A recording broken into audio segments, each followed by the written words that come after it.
base from UMBC, number 14, Nolan Kutney. Hello, everybody, and welcome into Sunday Baseball.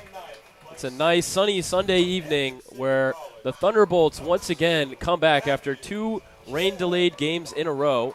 Well, one of them due to poor air conditions, the other due to rain. But we are back for another game of the regular season as this regular season comes to an end.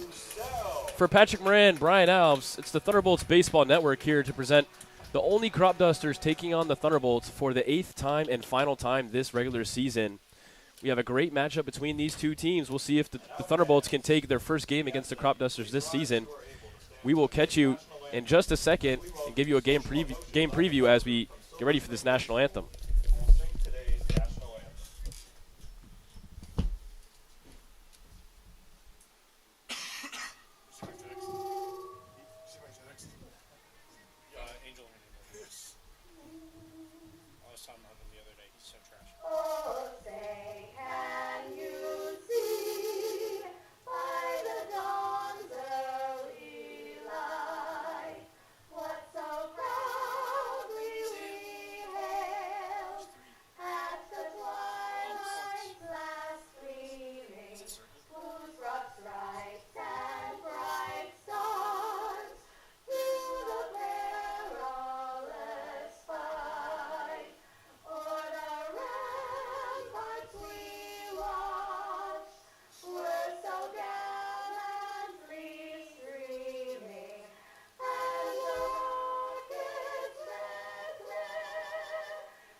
And after a lovely national anthem rendition, we are ready to play some baseball. Sunday evening baseball here at Montgomery Blair, the home of the Silver Spring Tacoma Thunderbolts. It's Patrick Moran and Brian Alves here on the call for this game. The Silver Spring Tacoma Thunderbolts, if we flash back all the way to the second game of the season, they played against this team in the Olney Cropdusters in their first ever matchup where they lost 25-1. And ever since, it's still been all Cropdusters. They've played 7 times, Patrick. Cropdusters leading this matchup 7-0 on the season, but the Thunderbolts have one more opportunity here tonight to change the outcome. What are you seeing that's going to be the difference maker today? Well, it's a very interesting lineup to start things off. I mean, Brock Connor's kind of shuffling things up, and we'll see if it works or not. I mean, the Cropdusters have had the Thunderbolts number all season long. And, this is the last chance for the Thunderbolts to notch that win against Olney, which they have not done this season. So we'll see what happens today. And, going back to when these two teams played on July 15th, the Cropdusters kind of rolled out a B lineup per se. They didn't have any of their top names in the order, but they still got it done. They still won that game 8-2, I believe. Specifically, a name I have circled is Owen McNeil, who had 3 singles against this Cropduster squad. He is back in the lineup today, hitting 7th. Landon Springmeyer has been one of the best players in the Ripken League, period, leading in many offensive categories, but Owen McNeil has not missed a beat against this Silver Spring Tacoma team. And so with that preview, we will quickly get into the lineups for both teams. The 1 through 9 for Olney is going to look like this. Zakai Hawkins is going to lead off, a guy that the Thunderbolts have seen lead off plenty of times this summer as he comes up to the box. Cade Walter is going to be doing the DHing with Maximus Waring at the 3 playing right field. Andrew Duncan's going to be at the 4 spot today with Sammy Berman behind him at the 5. Brian Scott, Owen McNeil, and Kanan Kriefel Round out 6, 7, and 8, and then finally at the 9 spot is David Hernandez with Nolan Ross pitching for the Cropdusters. And on the mound for the Thunderbolts today, Griffin Roussel will throw his first pitch right here. First pitch is fouled off by Zakai Hawkins as we start at 6:02 p.m. Yeah, Hawkins was here last summer with this Cropdusters squad. He could really do some damage, formerly out of the University of Utah, now heading to New Mexico to play his ball. He's a established D1 athlete. Second pitch to Hawkins just misses outside. Griffin Roussel back on the dish for the Thunderbolts. His curveball lands in there for strike 2, touches the left-hand side of the strike zone. Early 1-2 count for Griffin Roussel. The last time we saw him was in Metro South County. He kind of had a rough start, looking for a bounce back. Almost gets his first strikeout, but just misses near the bottom of the zone. Hawkins will see another. 2-2 early. Roussel deals. This one also just missing. Bit to that right side, outside of the plate. First batter, first full count. Here's the 3-2, swung on by Hawkins and fouled away. This is a Cropdusters lineup that has been successful all season. No matter who's in it, no matter who's out of it, they get it done, as Patrick alluded to. Didn't have their strongest lineup last time out, still got the job done. We'll do the 3-2 again. This one just misses for ball 4. And Zakai Hawkins, the speedy man, will head to first base. Well, that was a great plate appearance for him. Kind of seeing some strikes early and still waiting that at-bat out. Ultimately reaching first. I mean, again, he's so polished with what he can do up the middle. Being at some premier D1 programs. So no surprise there that he's getting things started off right. This one hit immediately on the second at-bat. Camacho at short is going to make the play for the first out. Zakai Hawkins speedily ran over to second, so no double play was available. And Camacho is playing short today. We'll quickly go over the defensive lineup for the Thunderbolts. Pitching is Griffin Roussel, doing the catching, Mason Kelleher. Moving out to the outfield. Starting at center field is Cameron Baker. No Gabe Pegues tonight. Next to him on the left is Griffin Pouvel, and on the right, playing right field is Marco Polizzi. Moving to the infield at third base is Nolan Cutney. At shortstop is Sam Camacho Jr., who just made that first out. Finally, at second base, Matthew Kim. And first base being Connor Fricky. One out down, Zakai Hawkins on second. Maximus Wearing on his first pitch is going to pop this one up. Camacho being tested once again. He traces back and makes the catch. 2 quick outs after the walk. And Griffin Roussel starting to get comfortable. For sure, and a different look for Sam Camacho at shortstop today. We haven't seen him there. I mean, he's obviously a fantastic defensive third baseman, but given the Jonah Acosta injury that's keeping him out for the season, unfortunately, you know, they're giving him a new look. And while Colin Gibbs has normally been there, Sam Camacho's getting the shot. So Cade Walter and Maximus Wearing quickly go out. 2 back-to-back outs, and now on the first pitch to the fourth batter in this order is a strike number 1, Andrew Duncan stepping in. Duncan playing left field. He's trying to see if he can strike first for the Cropdusters, as they've done all season. This one fouled away by Duncan. 0-2 quickly, and now Roussel is just a pitch away. Really nice way for him to rebound in this at-bat. You know, he's got some really good stuff, and he can be a good piece, especially considering that Christian Dre is also done for the season. T-Bolts need some arms to step up. Roussel deals the 0-2, swung on and missed, and there's the first top of the inning, 3 outs. Griffin Roussel walks his first batter, goes 3 in a row after that, striking out the fourth batter, Andrew Duncan, to finish off the top of the first. Thunderbolts will get their chance to bat in the bottom of the first. We'll be back in just a moment on the Thunderbolts Baseball Network. The Tacoma Torch, founded in 2019, brings laughter and a sense of fun to residents in the Tacoma Park and DMV area. The Tacoma Torch features satirical articles about the region that those with a sense of humor can appreciate.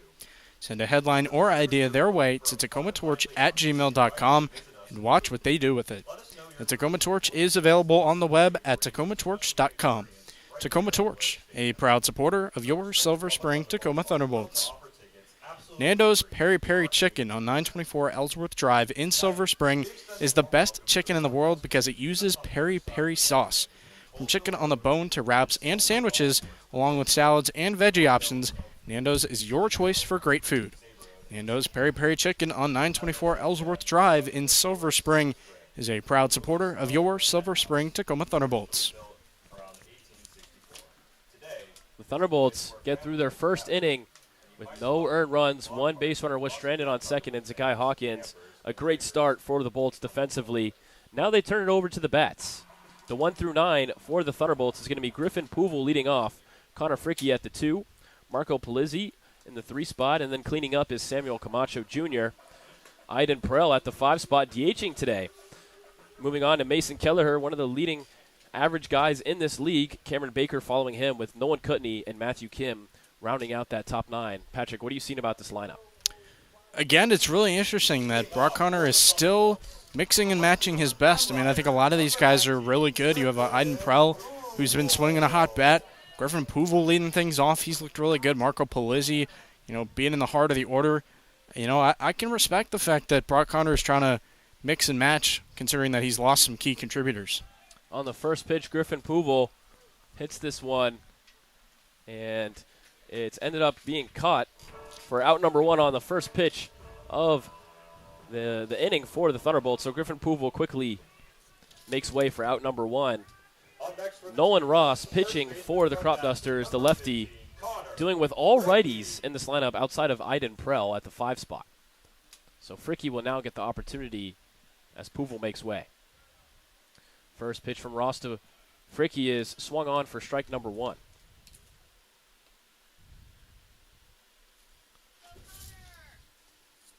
Connor Fricke from Babson at his legendary stance. He's at 6'5", but bends down in his stance. And whatever works for you works. Right now he's 1-1, 1 ball, 1 strike to Nolan Ross. That one inside for ball number 2.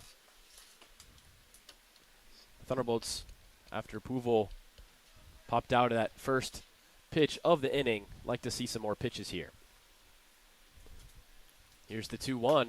Swung on by Fricke. This one hangs in the air, running over to try to make the catch, but it drops in. Fricke's going to try to go 2. The throw in is not going to be in time. Fricke slides into second base as that ball was perfectly hit in between center field and right field for a double. Well, you can't draw it up better than that. I mean, the two outfielders, Max Waring and Brian Scott kind of just looked at each other, expecting the other guy to take charge, and you can't have that happen. You got to be able to communicate a little bit better, and Connor Fricke able to take advantage as a result. So we just saw center fielder Brian Scott, and we just saw right fielder Maximus Waring being tested for the first time. Rounding out that left field is Andrew Duncan in the outfield. We'll get you the rest of the defensive lineup after that first pitch is a ball upstairs. So pitching for the Cropdusters, as we mentioned, Nolan Ross. Doing the catching, Owen McNeil. And now to the infield. Third baseman, Sammy Berman. Shortstop being David Hernandez. Second baseman, Zakai Hawkins. As this one is swung on by Polizzi. Running over to try to get it, but it's going to drop. As I was saying, at second base, Zakai Hawkins, and at first base, Kanan Kriefel. Cropdusters defense that is one of the best in the league. I know they've had some guys depart as well on this roster, so a few new faces getting looks, particularly the left side of the infield for me, Danny Hernandez and Sammy Berman. Guys that weren't getting a whole lot of playing time, and Hernandez is brand new. Guys returning back to their homes for the summer as the summer is starting to come to a close. Only a couple of games left of this regular season, and then it's time for the playoffs. This Cropdusters team is firmly in second place. This one gets away. Fricke is going to scatter to third base easily. as Polizzi takes ball number 3. I know that they were ranked in the power rankings at 3rd, I believe, in the latest update on the Ripken League website, so they're a force to be reckoned with right now. At one point, they were far and away the top team in the league ever since Bethesda's gotten back into it. But they're still second in the North Division and second overall in terms of wins and losses. Polizzi, who swung past that pitch for strike number 2, is going to get a full count with Fricky standing on third base. Here's the 3-2. Polizzi skies it into the air, running over to try to make the play, and it's dropped.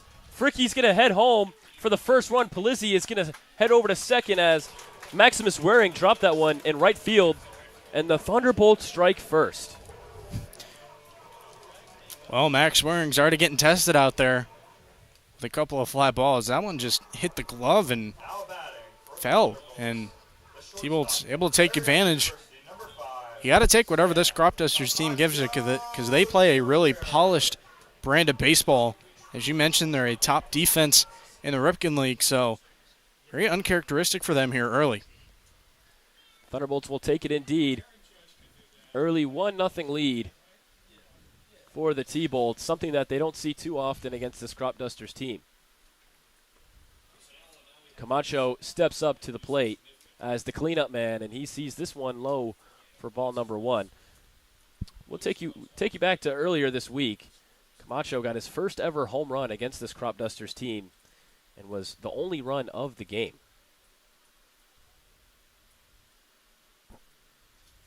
Now we're back here, and Camacho puts a nice swing that is tracking back center fielder to make the catch. He makes the catch, throwing in now, and tagging up is Marco Polizzi, who heads to third safely.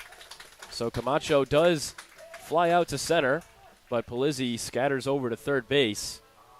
And Aiden Prell, the 5-hitter, the only lefty in this lineup, has the opportunity to bring in the second run. Well, it was a good at-bat there by Camacho to be able to get the runner over. Got to appreciate it, playing some small ball. First pitch into Prell is a ball.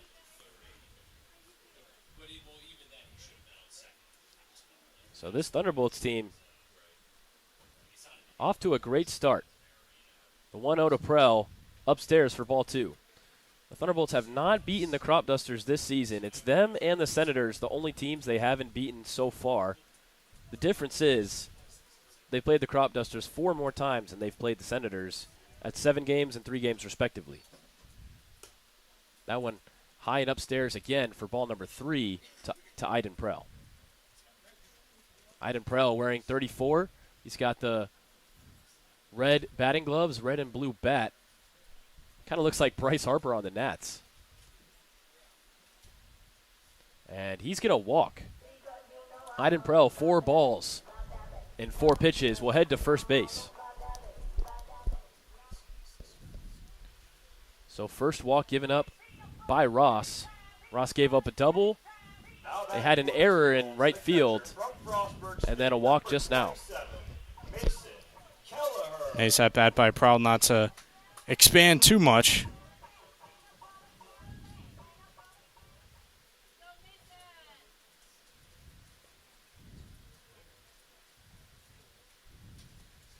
So now Mason Kelleher step up to the bat. He gets a part of this one off rip, and it drops over center field.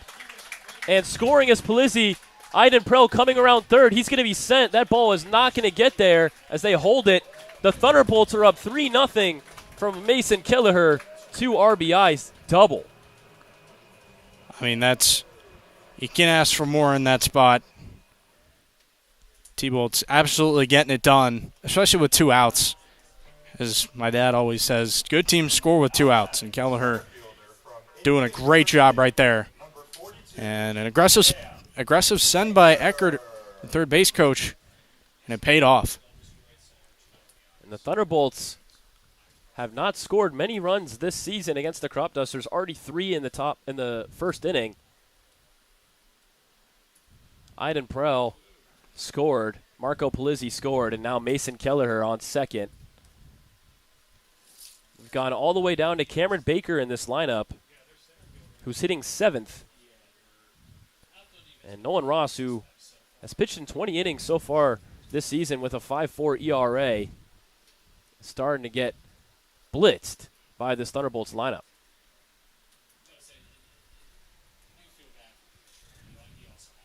The last two starts that Nolan Ross went a little bit like this. 3 innings pitched, 4 earned runs, and the one before went 3 innings pitched and 3 earned runs. Cameron Baker takes a strike on the bottom of the zone there. 2-1 the count. A dream start for the Thunderbolts with a chance to keep going.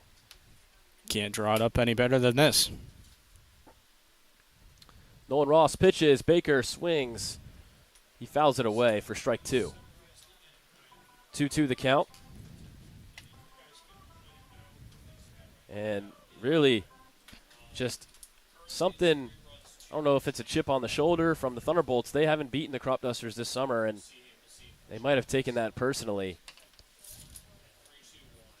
Especially at Blair, the Cropdusters have been very at home here. They've won every matchup almost by double digits.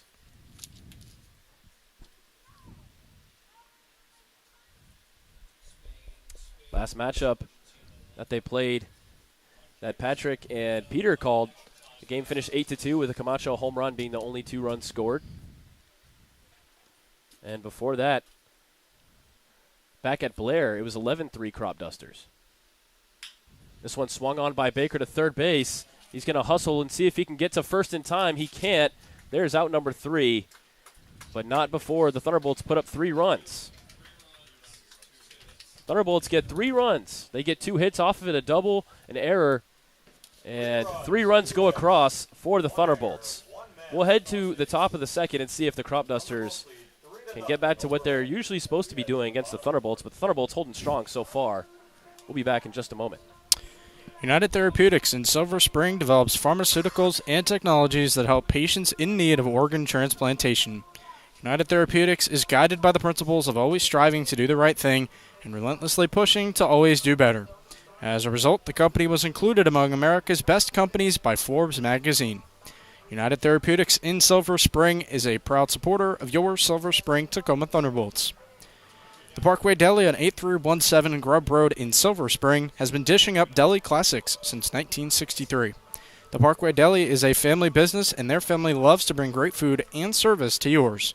The Parkway Deli is open 7 days a week, 8:30 a.m. to 9 p.m. Monday through Friday, and 8 a.m. to 9 p.m. Saturdays and Sundays. The Parkway Deli on 8317 Grubb Road in Silver Spring, a proud supporter of your Silver Spring Tacoma Thunderbolts. Griffin Roussel back out on the mound for his second inning of work. And what a start it was for him. He gave up a walk to Zagai Hawkins, and ever since then went 3 in a row. Gave up a soft grounder to short.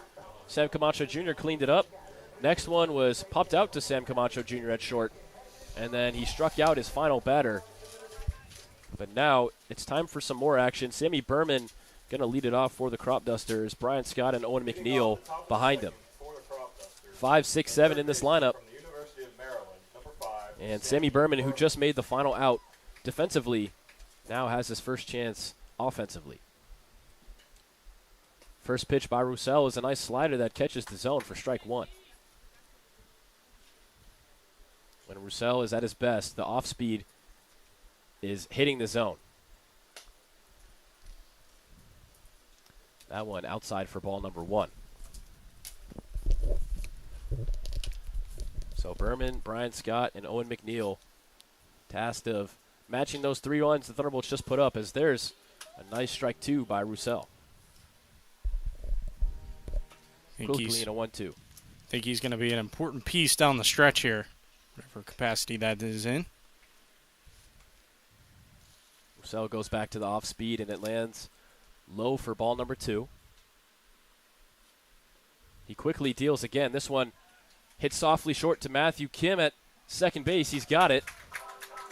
So there's out number 1. Takes 5 pitches to retire Sammy Berman, and he'll pass the baton to Brian Scott. The center fielder from Frostburg State, number 3, Brian Scott. Brian Scott is playing in center field today. He's already had some work to do in that bottom of the first defensively. That double went right in between him and Maximus Waring. First pitch is upstairs for ball number 1.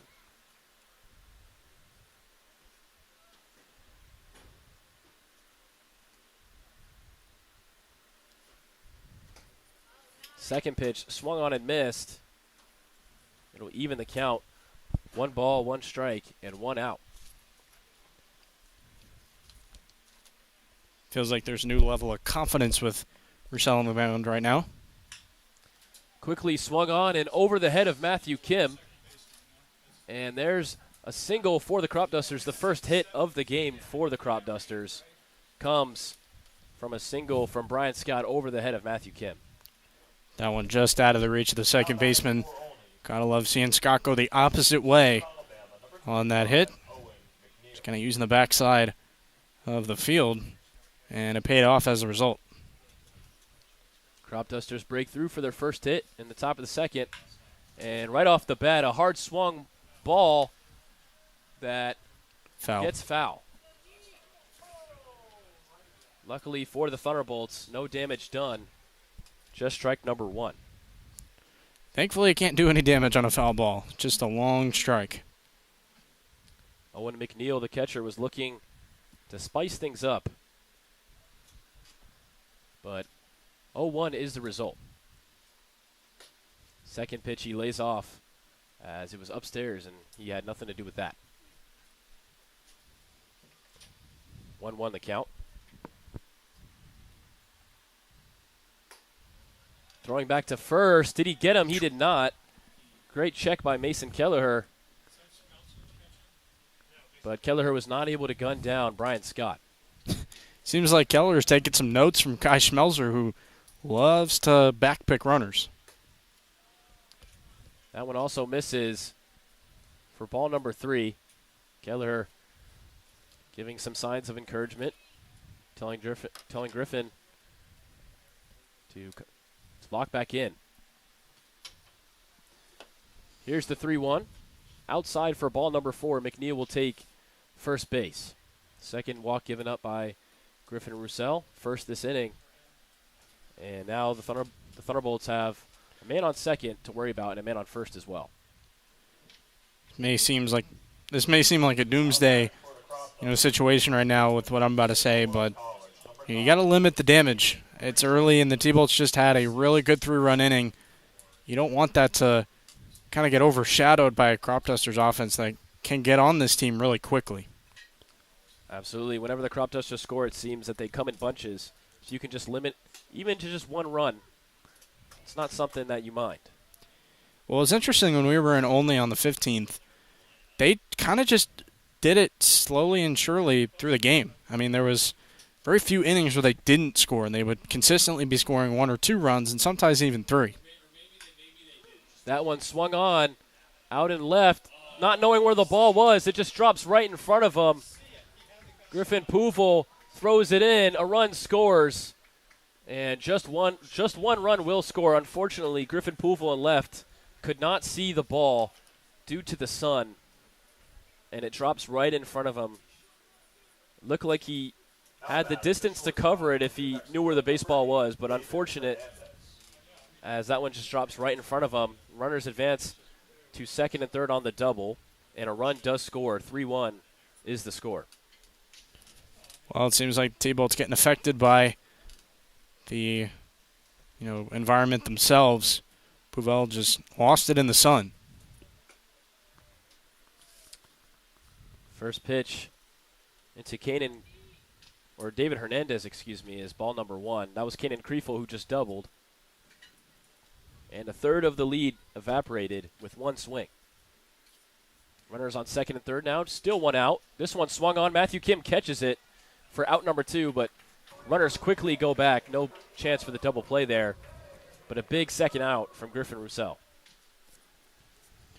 Oh, for sure. And Matthew Kim is Batting for the Cropdusters. sure-handed as they come at second base. Sakai With the glove that he has, it's so good that he's gotten some cameos at shortstop in a couple of games.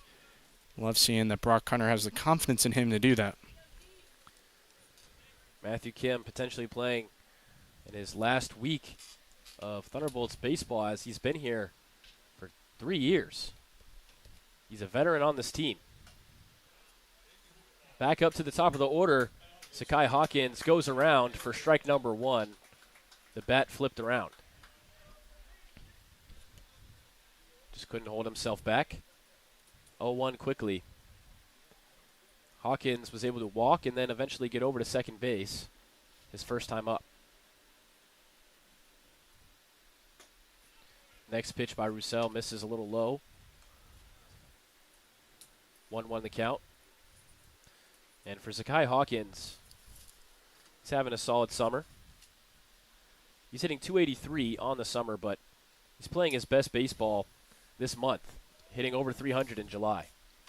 Yeah, for someone who was with the Cropdusters last summer, I was surprised to see that he wasn't playing a whole lot at the beginning of the year, and now he's being relied upon, kind of as an everyday guy.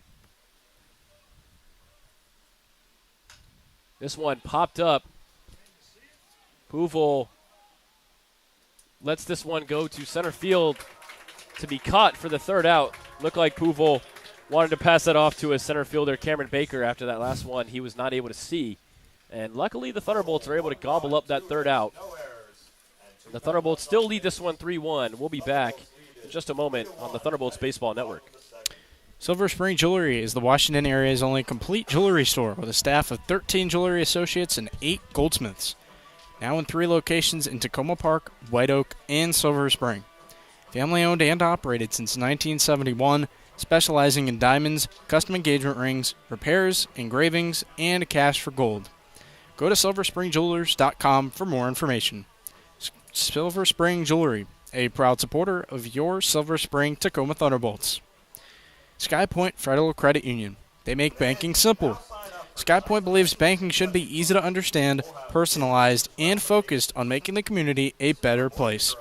Whether opening your first account or planning for your future, Sky Point has the financial tools to help you hit it out of the park.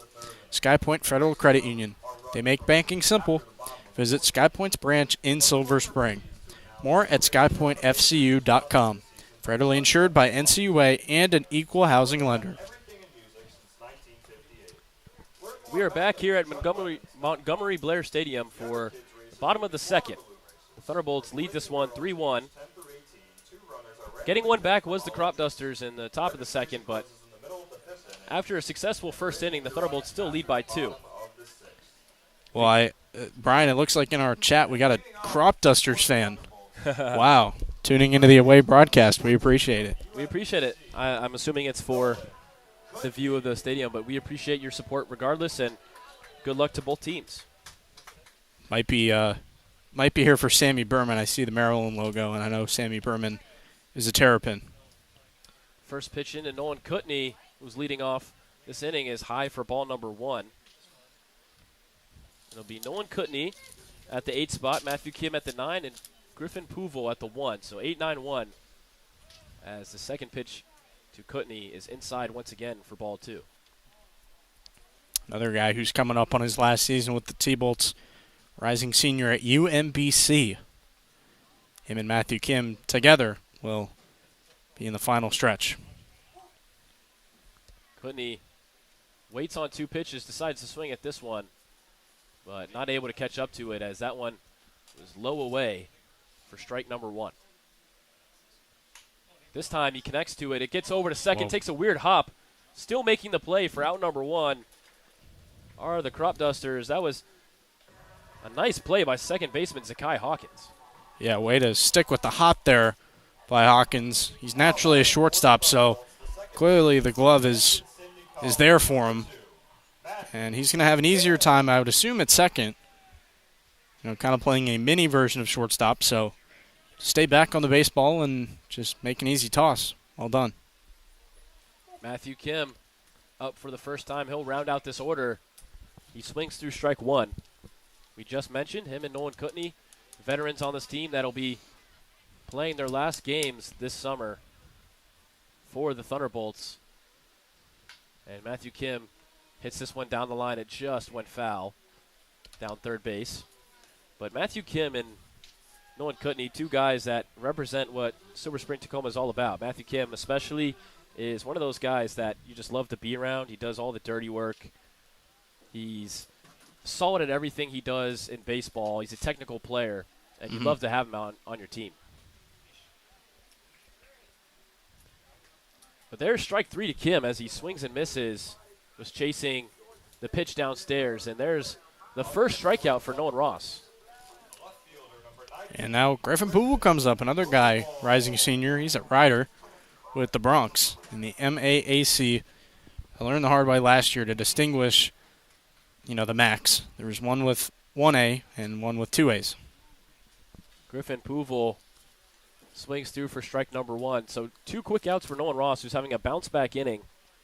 Poole started us off with a first pitch swing that resulted in an out. But he's back around now after a 3-0 lead, and he sends this one up into center field for an outfield single. Just banging it right back up the middle. Well done there by Griffin Poole. Veteran guy with all the experience he has at the D1 level. You love to see it. Just using the big part of the field. So big hit for Griffin Poole, who brings up Connor Fricky. Fricky reached base this first time up and started that first run of the game for the Thunderbolts. He's back up now, 1 for 1. For those who remember in D.C., he is the one and only Connor Fricky. Fricky fouls this one off. He doubled in between center and right, and what was really a perfectly placed shot in between both center field and right field. It hung out for a while, but dropped perfectly in between. And now he's back up with 2 outs in the bottom of the second. He takes this one downstairs for a ball. Fricky, as tall as it gets, 6'5". But with that hunch stance, he's able to reach those baseballs a little easier as he holds off from swinging. It pays off, almost catches the zone, but a really good take. Well, maybe he's also trying to shrink the zone with that crouched stance, and you can see how it's paying off there on those borderline calls that are up. Maybe if he's standing upright, they're strikes. 100%. Speaking of strikes, that one nicely set in there from Ross. We'll get another full count here. 2 outs. Runner on first base, 3-1 the score for the Thunderbolts, bottom of the second. Nolan Ross trying to get out of his first clean inning. Checking back to first. This one is inside for ball number 4, and the inning will stay alive. Connor Fricky walks, continues that perfect on-base average tonight, and Marco Polizzi will get the opportunity to keep it going.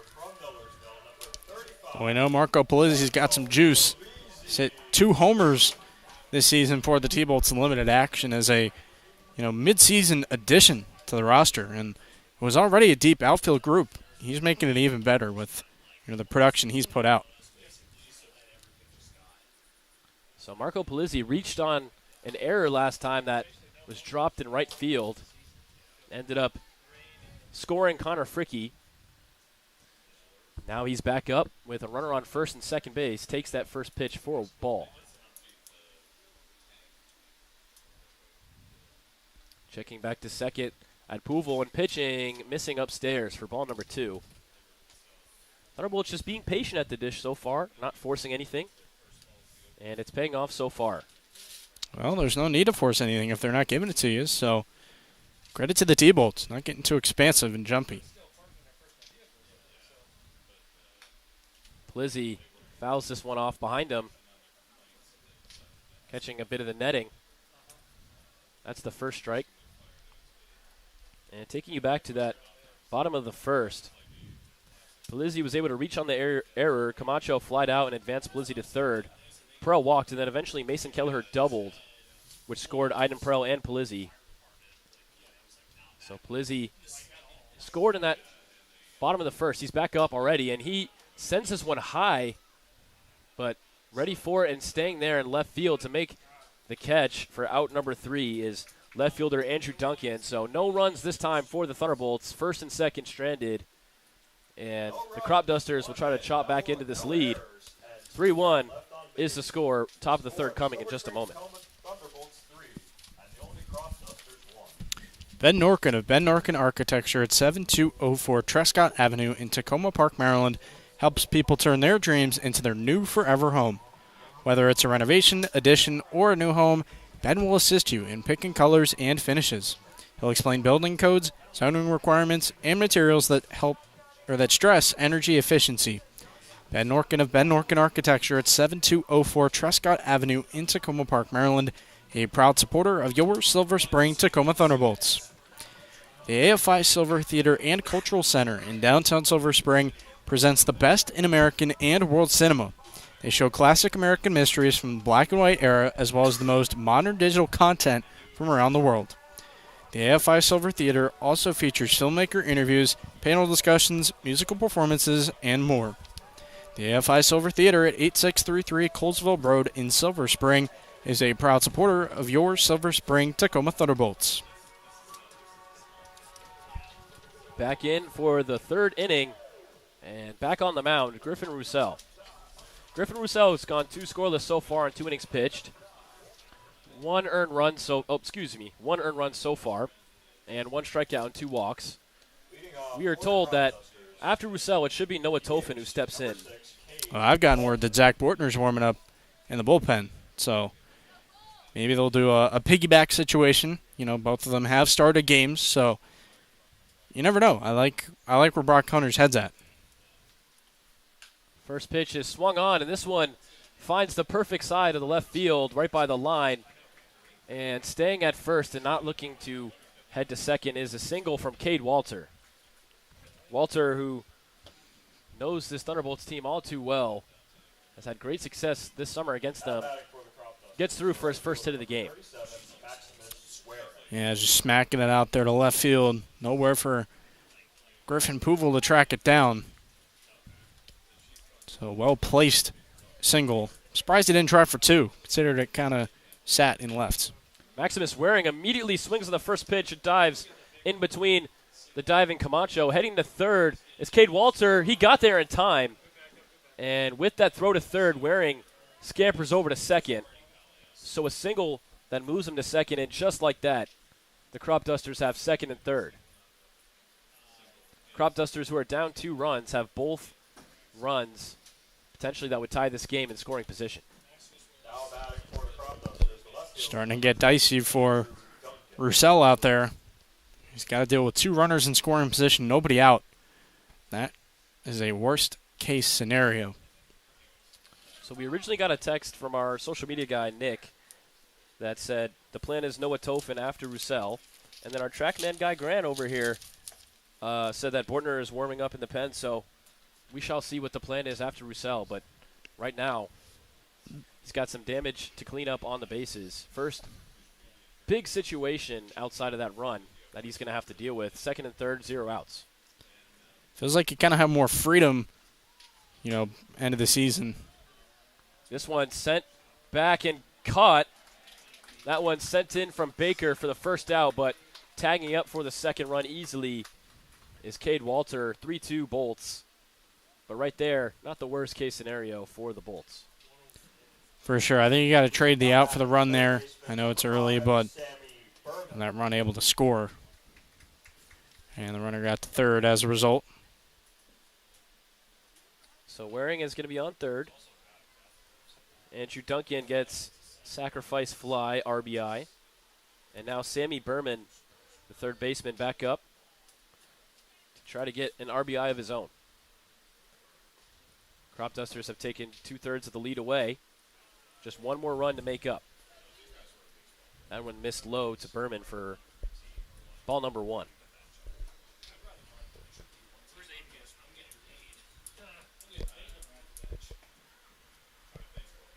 That off-speed slider just misses as well inside. 3-0 the count. Berman just 1 ball away from reaching on a walk. Here's the pitch. It almost gets him high. And he's going to head to first base easily on 4 pitches.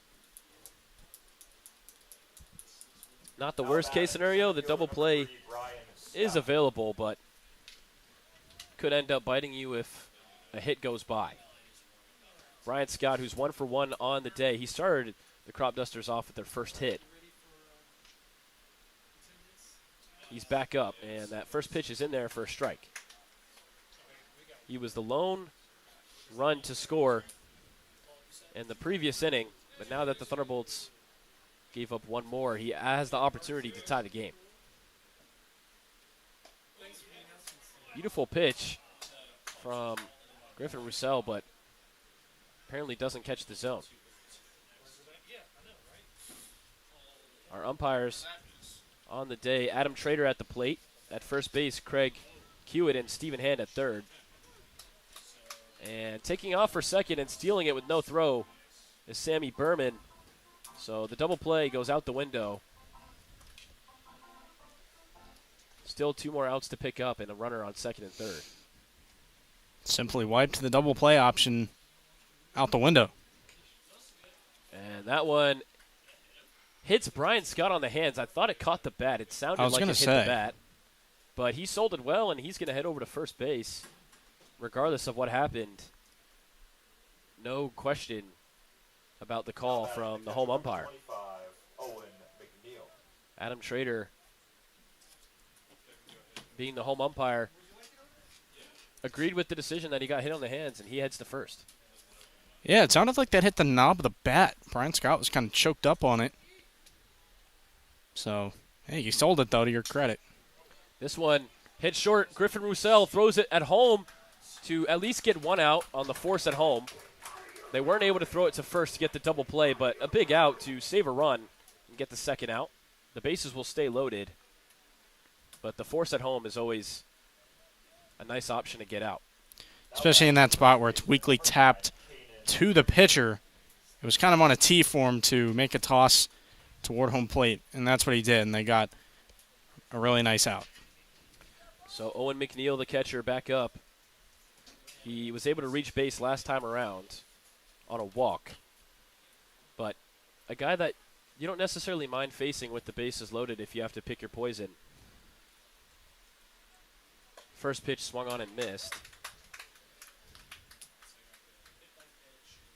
McNeil on the summer is hitting around 200.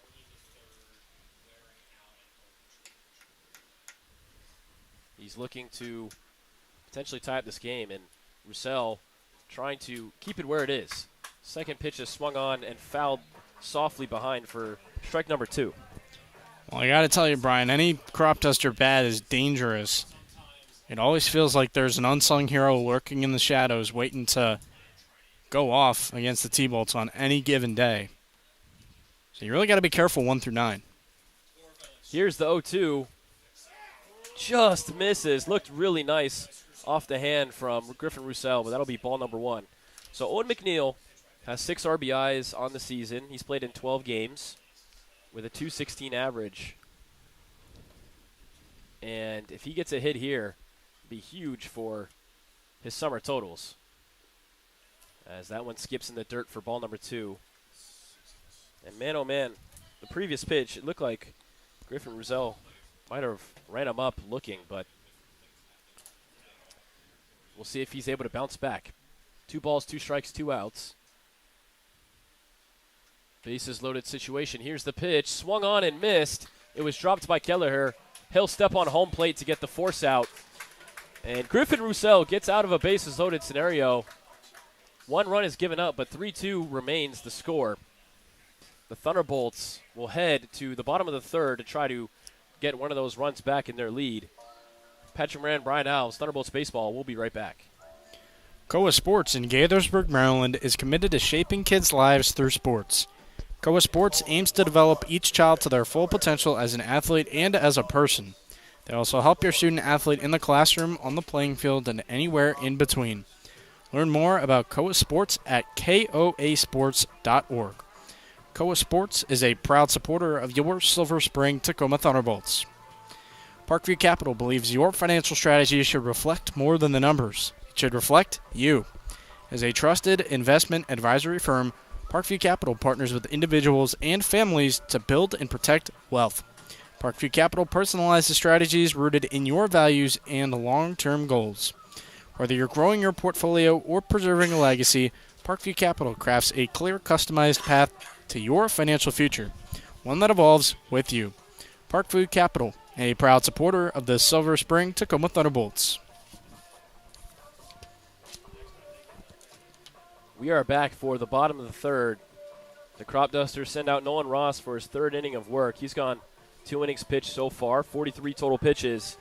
He's had a strikeout, and he's had 2 walks, and surprisingly, no earned runs so far, even though 3 have gone by. One of them, I mean, to be fair, he did have an error given up with a drop in right field that scored 2 runs. And Polizzi also reached on an error as well, so has been the worst starting outing so far from Nolan Ross, but regardless, 3 runs have gone across for the Thunderbolts. They'll take that every day of the week. Sam Camacho Jr., who's doing cleanup action today, sees his first pitch upstairs for a ball, and we talk about him playing short today.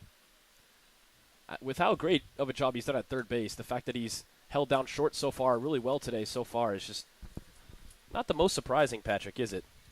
No, I mean, I watched him and Olney have some fantastic defensive plays at the hot corner. And while it's not going to be as good, it's still very valuable at shortstop. And it's great that he can play there. So Camacho sees 2 go by him for balls, but he swings through strike number 1. 2-1 the count. It'll be 4-5-6 for the Thunderbolts. Camacho, Prell, Kelleher. Camacho swings at this one. That's going to go out for a foul. 2-2 the count. Camacho flied into deep center his first time around and sent Polizzi to third base. Polizzi was eventually scored. So he did his part. Now he's back around. 2-2 is low for ball 3. We'll have another full count. Feels like he's a guy that's just gotten better and better as the season has gone on. The defense has gotten to a great spot, and the bat has come along. And Camacho doing what he does best offensively. He takes another pitch for a ball. We've seen his patient at-bats all summer. Right there, it pays off once again. He'll head to first base. I'll say this again, Patrick, as Iden Prell steps into the box. He's wearing number 34. He's got the red and the blue bat. He's got the red batting gloves and the blue helmet. He looks like Bryce Harper with number 34. Well, a young Bryce Harper. Bryce Harper doesn't wear number 34 now, but even the buzzed head, Bryce Harper's done that before.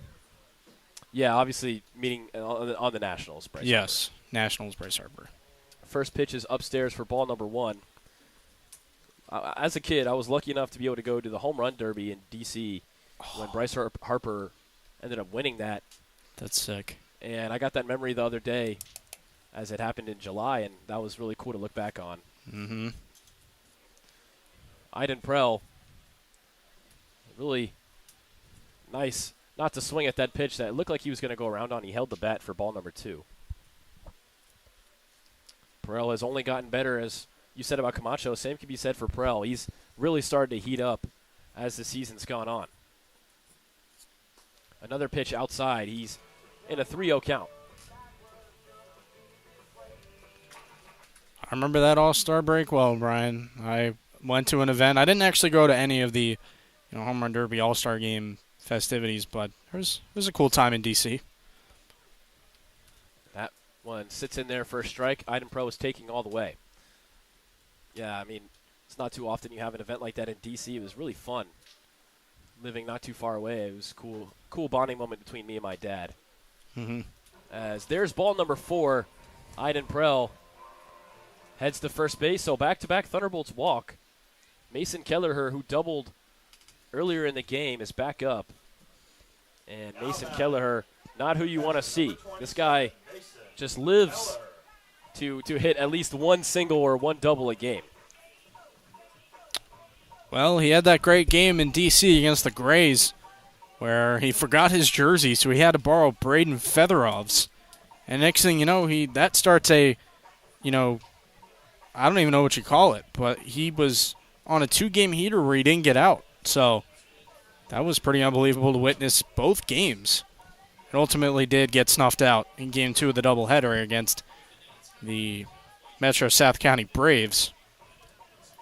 But Keller is a guy who the bat can be really strong. He was at the top of the average leaderboards early in the season, and he's an offensive first catcher, which is nice, complimenting Kai Schmelzer's glove. Yeah, Mason Keller, who's done splitting mostly with Kai Schmelzer at the catcher spot. Wade Hartrick every once in a while trickles in there. But Keller, he's played in 17 games. In those 17 games, hitting .411. It's just ridiculous from Mason Keller. He's got 8 RBIs to go with it, 8 runs. And he had a really strong start to the season. I think at one point he was 8 for 11.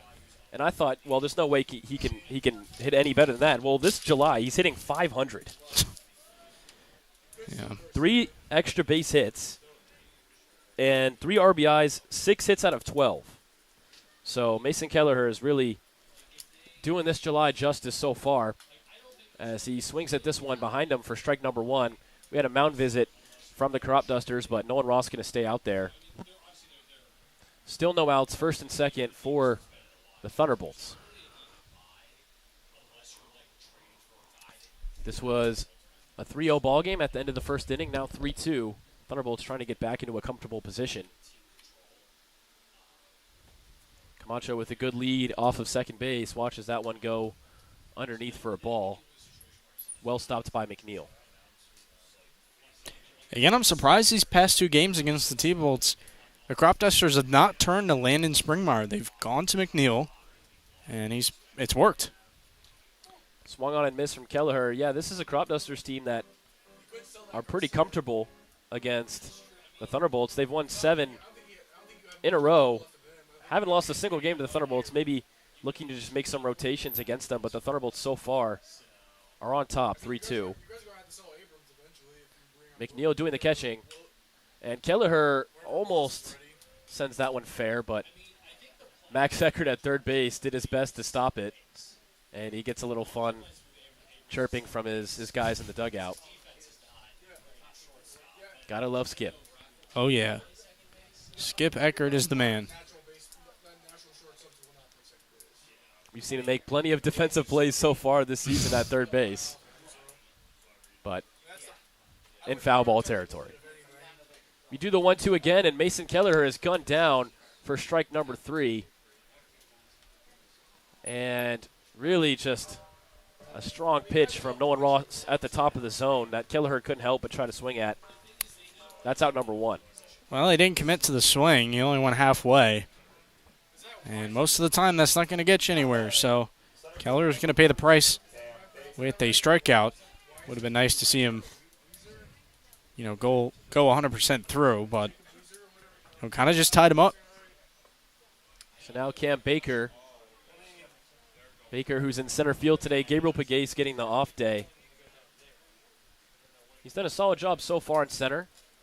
He made a catch that looked like it was difficult to see in left field, taking it from Griffin Pouvel. He's now back up to bat. He went 0 for 1 in his first time around. That was inside for a ball, so 1-1 the count. Camacho still on second, and Iden Prell still on first. Nolan Ross getting around to that 60-pitch margin now. We'll see how long he goes. Still in the bottom of the third, as that pitch is well stopped by McNeil.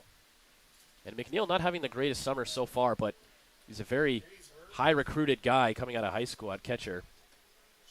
The talent is there. He's a really excellent defensive catcher, and once that bat gets going, it'll reap the benefits for the Cropdusters.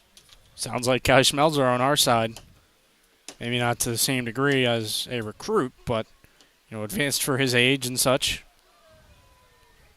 Baker fouls this one off. So 2-2 the count. 1 out. A good battle between Nolan Ross and Baker.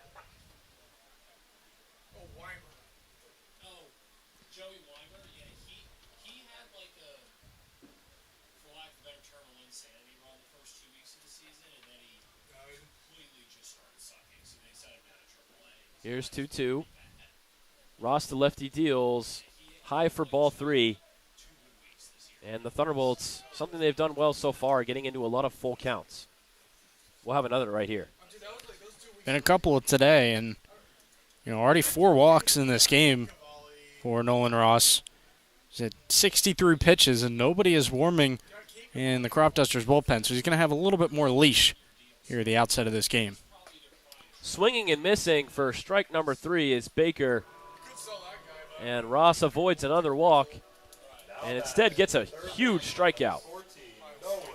Well, tough for the T-Bolts to get the two leadoff men on back-to-back walks, and then you had 2 swinging strikeouts to follow.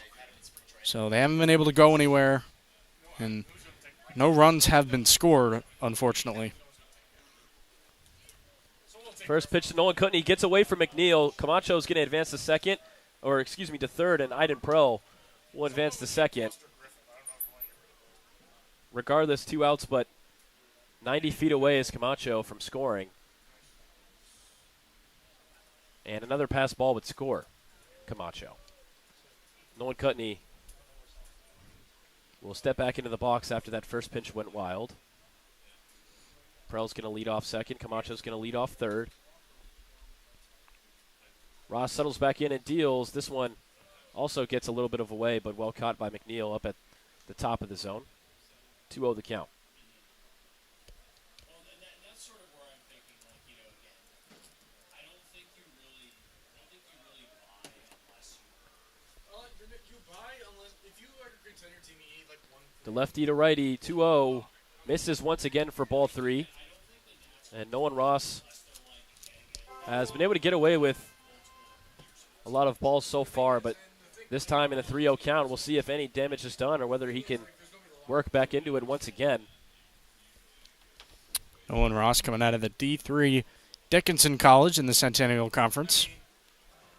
And there's another walk, so the bases will load up with 2 outs. Kutney goes 4 pitches, 4 balls. So even with that passed ball, runners would have advanced anyway on the walk.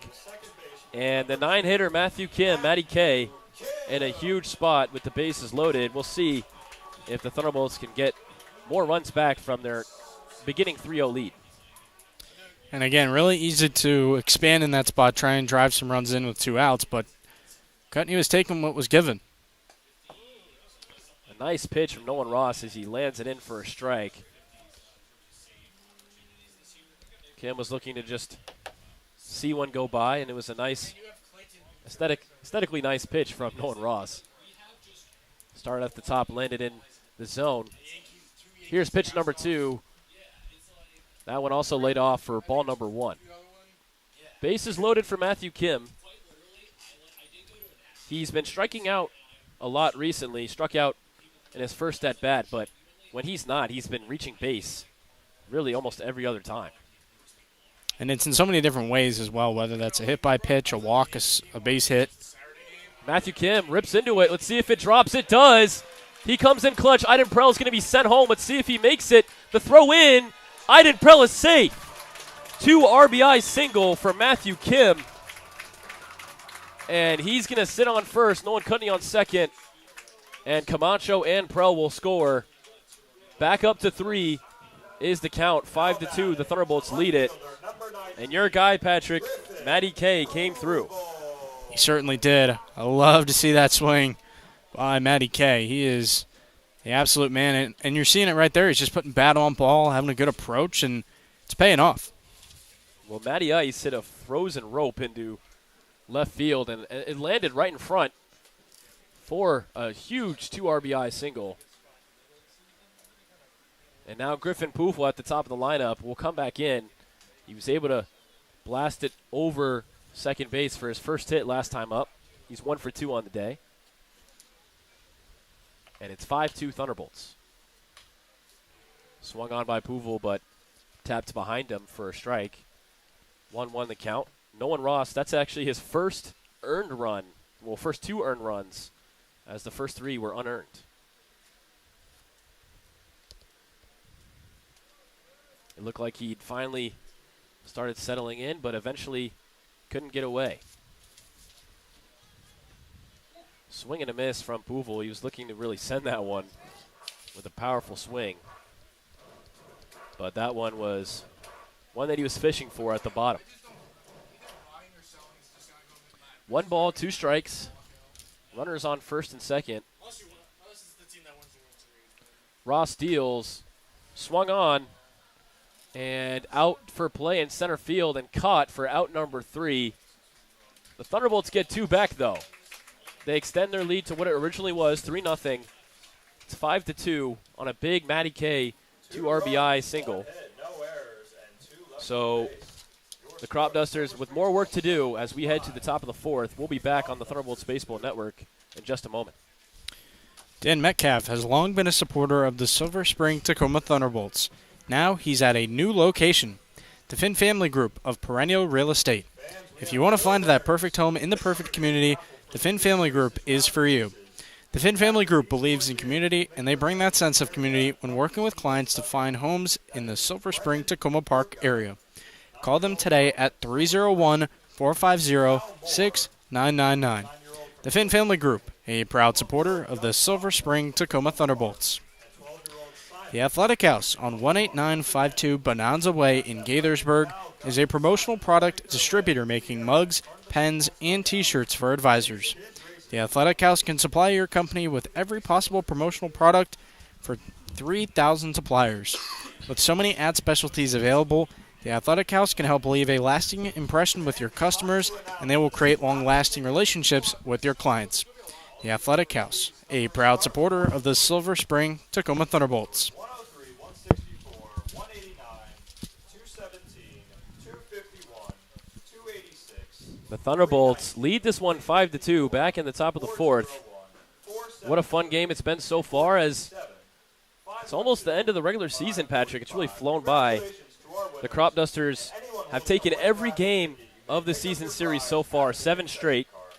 They're 1 away from a season sweep, but the Thunderbolts stepping in the way, currently leading 5-2. What have you seen that's gone well so far from the Thunderbolts?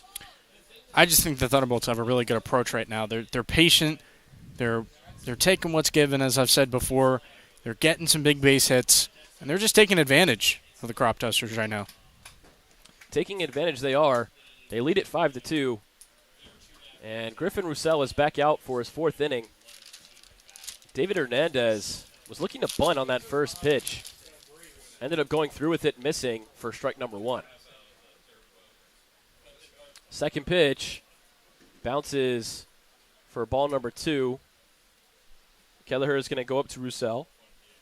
I think with the bunt being on the table, he wants to make sure that they plan out a couple of pitches to avoid it being hit well. And that's just something that you go over so many times in practice. You practice those bunts, the PFPs and such. You want to make sure that you can keep that defense locked down. So far, Griffin Roussel, he's pitched 3 innings, given up 2 earned runs, and with that, 3 walks but 2 strikeouts. So he's had a pretty solid outing so far against one of the best offensive teams in the league, but his task not done yet. Here's the 1-1 swung on by Hernandez, who changed strategy, and now with the 1-2, no way he's going to bunt here. Well, no chance. I mean, you don't want to risk strike 3. If you make contact and it goes foul, you're done. And it's huge for Roussel to get up with 2 strikes. Well, Roussel, with no runners on base, is not worrying about the gas being placed. He's throwing heaters that are just getting by. But no damage being done if Kelleher can't bring it in with nobody on. 2-2 the count. Roussel deals. He checked his swing. I believe he did not go. He did not go, so that'll be another ball. 3-2 the count. Roussel's had some nice breakers working today. Whether he's locating them in the zone or getting swings and misses, I like what I'm seeing. A full count. Look real nice from Roussel, but it's going to be a walk. Just missing to David Hernandez. So the bottom of the order, both producing for the Thunderbolts and for the Cropdusters. Hernandez walks Matthew Kim produced a 2 RBI single. Sakai Hawkins back up for the Cropdusters his third time around. He's 0 for 1 with a walk. Hawkins flied out, but this time around, trying for better as he almost flies out again, but it gets out of play. That would have been a really funny jinx. You've been on fire with the announcer jinx this season, so got to make them count while they can last. What do you think is stronger, Aaron Judge's power bat or my announcer's jinx? Oh, man. I'm going to have to go with your announcer jinx right now, especially because Aaron Judge has been hurt. Especially because you don't know who I'm going to jinx. You don't know if I'm going to jinx the away team or the home team. That's right. It doesn't really work in favor for anybody. No. Just chaos. But Brock Hunter, he's coming out for a mound visit with Roussel. One thing that you could argue this season, Brock Hunter, he makes mound visits, and whenever those mound visits come, you think to yourself, do you take the guy out? Do you leave him out there? There's been a couple times this season where you leave a guy out there, and unfortunately, the wrong part happens, where the runners come home and score. But once again, Hunter's going to trust Roussel. Let's see if Roussel can keep going. He's only got one runner on base, Patrick. Do you think this is the right decision? I think so. I mean, I think you could give Roussel a little bit longer of a leash. He's only at 55 pitches, and you kind of have to play the balancing act of, do you want to try and win and get a fresh arm in there, or do you want to let him develop and try and work through the struggles? That's kind of what Brock Hunter has to deal with. This one fouled by Sakai Hawkins for strike number 2. And you know what? Roussel's had a good start so far. And I agree with the decision to leave him out there. As you said, still hasn't thrown too many pitches yet. But we do have Bortner and potentially Tofin as options once Roussel's done. For now, here's the 0-2. Just missing on the right side of the strike zone for ball number 1. And it's making the bullpen better that, there are only so many games left in the season, 3 games after this. So you can kind of use the starters more freely and not have them go the traditional 4-ish innings. That breaking ball misses. Hit him. And, it did hit him. Yeah. I believe it caught. Did it catch his arm? I think so. It got the elbow guard. So Sakai Hawkins does reach. His second time reaching today. First time was a walk to begin the game, and Brock Hunter is going to come back out. I think this time this will be it. This will be it for Roussel. He's getting some handshakes.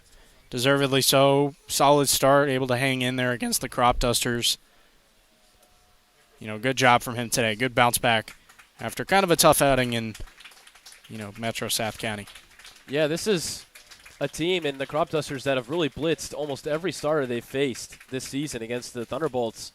Griffin Roussel leaves with a lead. The Thunderbolts are up 3 runs due to some great hitting as well, but a solid outing from Roussel. We saw some good. And now it's going to be Tofin. It is going to be Tofin. So our social media guy, Nick, ended up telling us that it was going to be Tofin. We're looking over at Grant, poor guy who told us that Bortner was coming in. Well, he said he was warming up in the bullpen. Yeah, warming up. Which is true. Yeah. So Grant is always 100% accurate. Accurately reporting. That's right. Especially because he's got the TrackMan, zone. That is like the ultimate test, I feel like. So Noah Tofan going to take the mound for the Thunderbolts in a 5-2 ball game that the Thunderbolts are desperately trying to stay in front of. The last opportunity to play the Cropdusters unless they meet in the playoffs, and they haven't beaten them yet. This is the time to do it.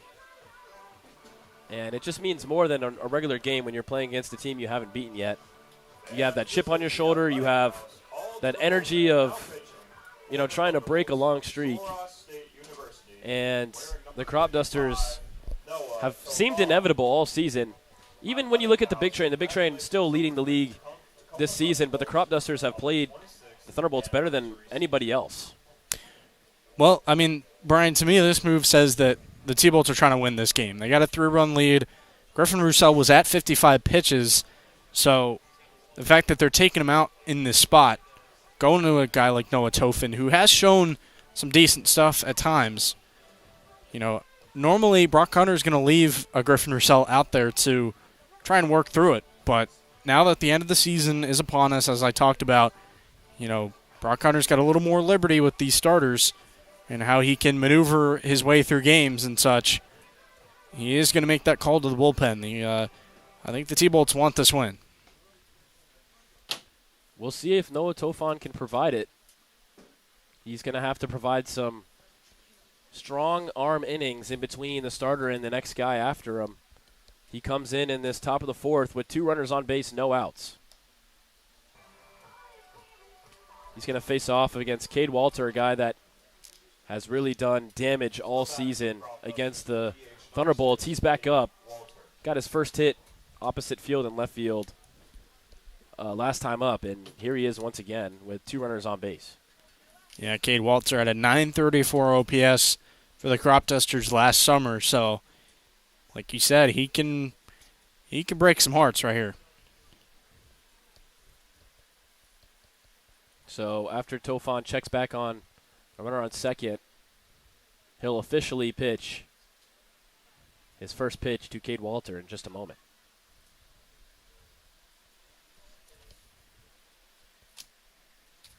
Here's the first pitch, swung on by Walter with plenty of power, and thank goodness it's foul for all of the Thunderbolts fans who just took a deep breath. That would have been an absolute dagger if it was fair, but a little too far out in front. And we got Richard Blair checking in, you know, with your announcer jinx that you were famous for, Brian. Second pitch into Walter is a strike. That's a nice pitch from Tofan. Well, this is what you want. You want a bullpen guy to come in and throw strikes immediately, and that's what Tofan is doing when he's, I guess, normally used to a starter's role. He's done plenty of both, really. Mm-hmm. He's got some great reps, both as a starter and a relief guy. Here's the 0-2. Misses on the left-hand side, outside for ball number 1. Cade Walter, a guy that's really tough to pitch to. He's a really scary first strike, but other than that, got him back in with the second strike and the 1-2 count. A long strike, that's all it was. No need to panic. Here's the 1-2. Low for ball number 2. Tofan with 2 balls, 2 strikes in his first at-bat to Cade Walter. Well, maybe I'm starting to get some announcer jinx because right when I said he was throwing strikes out of the pen, he's thrown 2 straight balls. We'll see if you can reverse it here. Nope, swung on by Cade Walter. Oh, somebody It's going to go right over Camacho and in between center and left field, dropping in for a single. Luckily, all runners hold. The bases are loaded up for Maximus Wearing. So Walter once again reaches. He's 2 for 3 on the night. And Maximus Wearing, another guy with serious power, is up to the plate. Really dangerous spot. Bases loaded, nobody out. Gotta, protect the lead here. Gotta keep things locked down in every aspect. And this is where the strikeouts gotta come into play. So Maximus Wearing up 339 on the summer so far. He swings for strike 1. He's been really just wonderful all summer. 17 RBIs, 2 home runs, 16 runs gone across in just 16 games. So when he's played, he's produced an RBI per game from Wearing. Not to mention, rising freshman at Rutgers. Tofan so far so good. 2 strikes and 2 pitches to Wearing. Clearly a high pedigree player going to a Power 4 school for the Scarlet Knights, I believe. Wearing's last time out against the Thunderbolts, he was 1 for 4. And he swings and fouls that one to stay alive in the 0-2.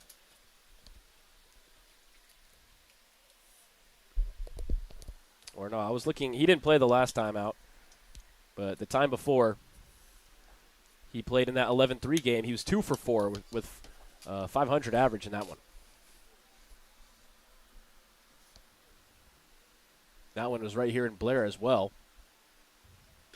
The 0-2 misses outside for ball number 1.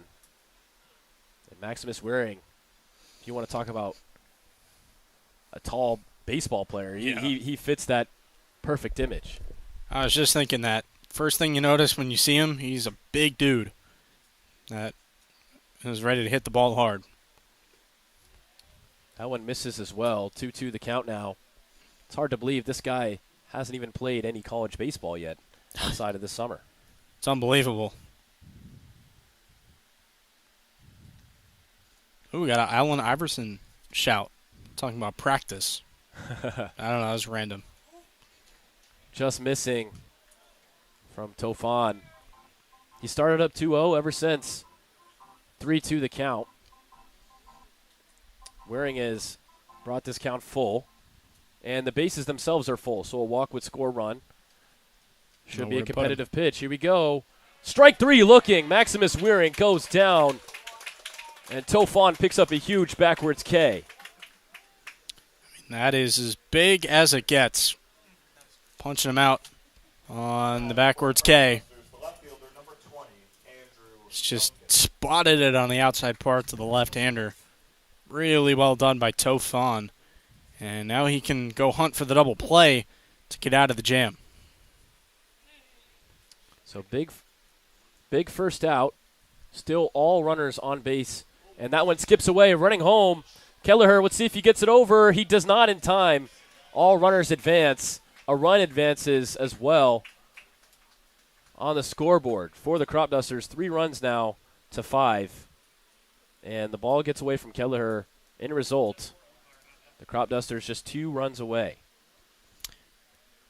Well, tough pitch there for Tofan. Just bodied up by Kelleher and skipped away from him.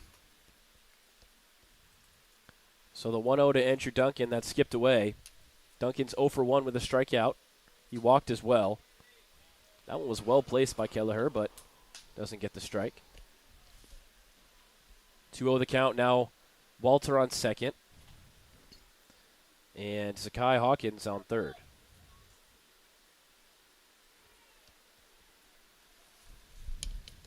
Here's the pitch.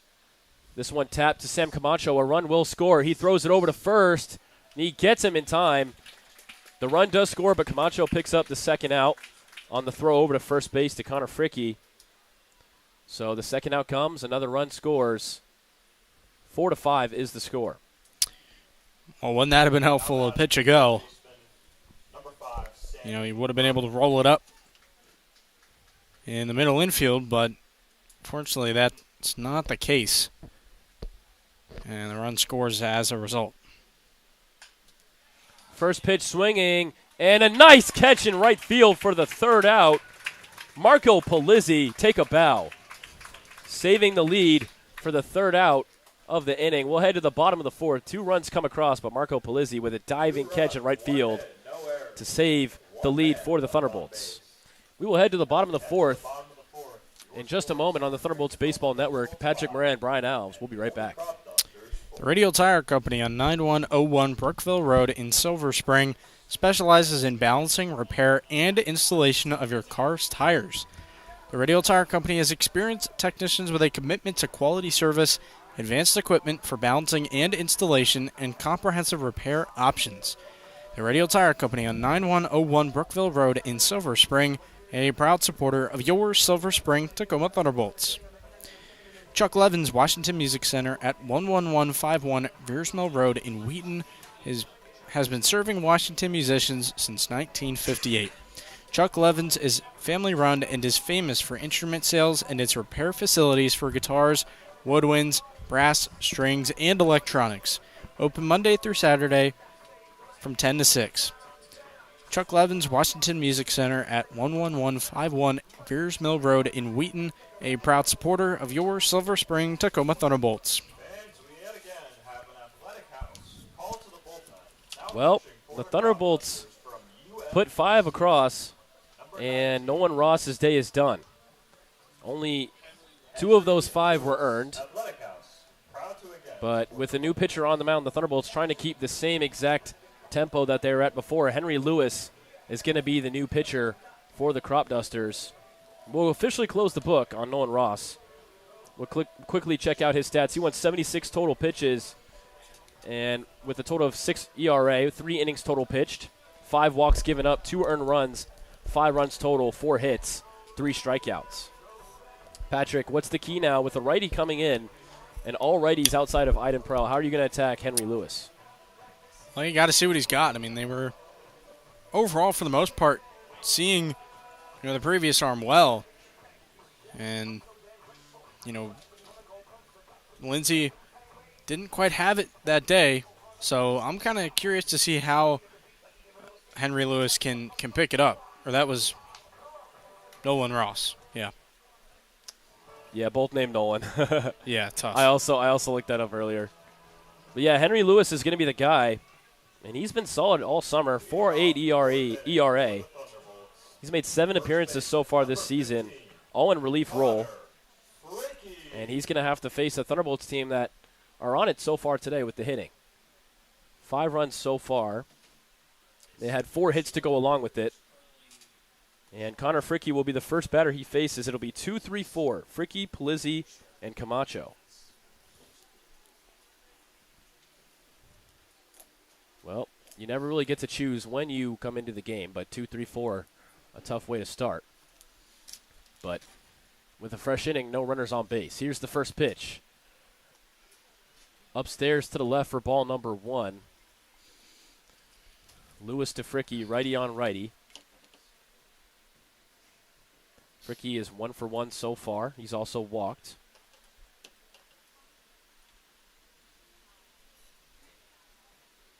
And he swings hard for strike number 1.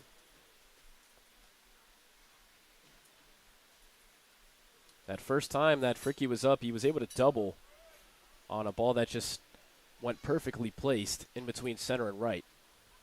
Next time up he walked, and now here he is again, as that one is close to hitting him, but he ducks out of the way.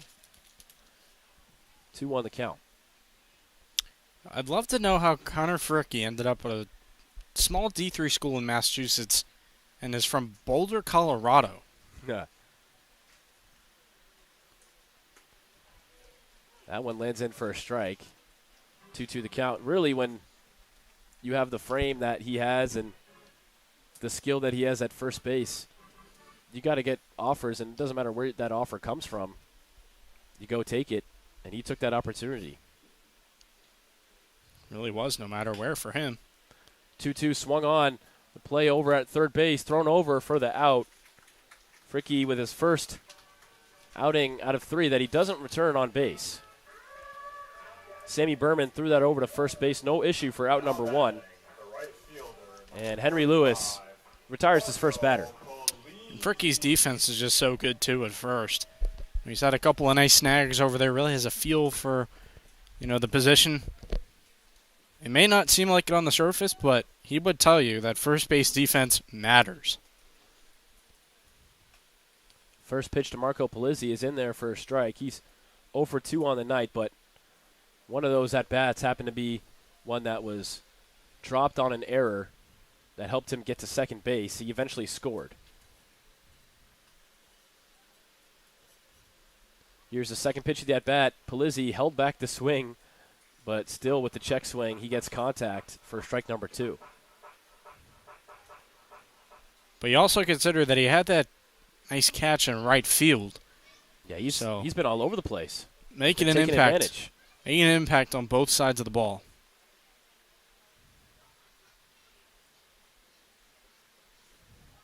Oh, quickly to Polizzi. He struck out his last time up. That one bounces in. Excuse me, did not strike out last time up. Was looking at a different player. First ball. 1-2 the count, 1 out. It'll be Polizzi and at least Camacho next. If any of those reach Iden Prell, the DH after that. Here's the 1-2. Swung on and missed at the top of the zone for a lethal strike number 3. Henry Lewis, with his first strikeout of the game, had him fishing at the top. Well, just buzzsawed him up there. Marco Polizzi again with well, not him again, but similar to Mason Keller, kind of swung 50%. So both of those guys are dealing with some tough pitches. Seems like McNeil is calling a lot of high fastballs out of the zone on pitches with 2 strikes, and it's worked out so far. First pitch into Camacho is a ball that skipped away. You know, another underrated thing about a catcher is being able to call really nice pitches. And the strikeout potential has been there for the Cropdusters tonight. Camacho, who's 0 for 1 with a walk, is up once again in the 4 spot. He sees another pitch downstairs for ball number 2. And as we mentioned, him playing shortstop today, not a position he normally plays. He normally holds the hot corner, but he's holding shortstop well. Colin Gibbs not in the lineup today. Jonah Acosta out for the season. So up steps Camacho for shortstop. And he swings this one, catches a good amount of it, sending it back in right field is Wearing. And Maximus Wearing makes the catch for the 3rd out. 1-2-3 go the Thunderbolts with the new pitcher Henry Lewis on the helm. 5-4 still. Thunderbolts clinging on to this lead. We'll head to the top of the 5th in just a moment. Wild Bill Sports is all about travel, baseball, and fun. At Wild Bill Sports, travel baseball is the journey players take to develop skills, increase confidence, and grow with integrity, both on and off the field. Wild Bill Sports also promotes community engagement and giving back. Contact Wild Bill Sports at wildbillsports.com. Wild Bill Sports, a proud supporter of your Silver Spring Tacoma Thunderbolts. Jay Hollinger's Waterman's Chop House at 8606 Colesville Road in Silver Spring serves up Chop House classics, fresh seafood, Chesapeake Bay oysters, a raw bar, and hyper-seasonal local produce. It has one of the best bars in downtown Silver Spring, serving craft cocktails, beer, and wine. Jay Hollinger's Waterman's Chop House at 8606 Colesville Road in Silver Spring, a proud supporter of your Silver Spring Tacoma Thunderbolts. And we got another fun tradition here before we get to the top of the 5th, where the kids are racing around the bases. And we got Gus wearing the number 20 in blue, who wins the race over a Cropduster fan. And we'll see if the Thunderbolts can win this race of 9-inning baseball against the Cropdusters in this game. But a fun event that we have here at Montgomery Blair, as Noah Tofan is once again going to take the mound. His first inning, he came in, got all 3 outs, taking on the baton from Griffin Roussel, and he didn't have the earned run picked up, but he had a crucial strikeout to Maximus Wearing, and eventually got through the inning with only 1 run given up.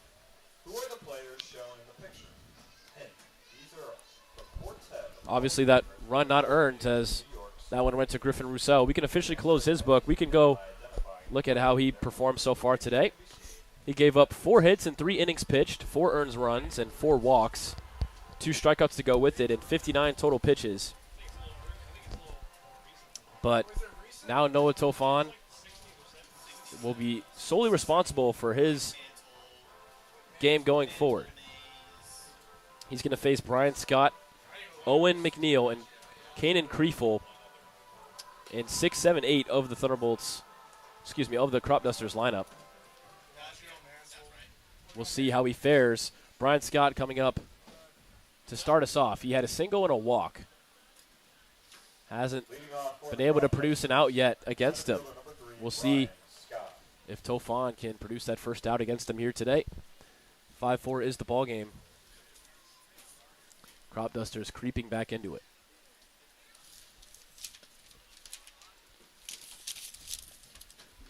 First pitch by Tofan is swung on immediately and dropped into center. Once again, Brian Scott reaching bases. 3 for 3. 2 singles and a walk. Well, it'd actually be 2 for 2. The hit by pitch. 3 for 3 reaching base. Oh, okay, gotcha. I was going to say hit by pitch doesn't count as an at-bat for him, so either way, he's having a good day. Reaching base 3 times, as you mentioned, so can't complain for the Frostburg State Bobcat. Another successful at-bat, and now Owen McNeil is back up for the Cropdusters.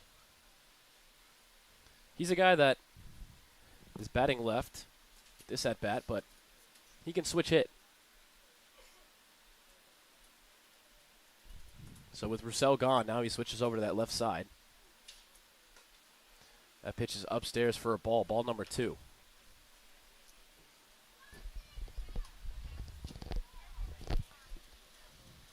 McNeil was able to reach earlier, and now in his second at-bat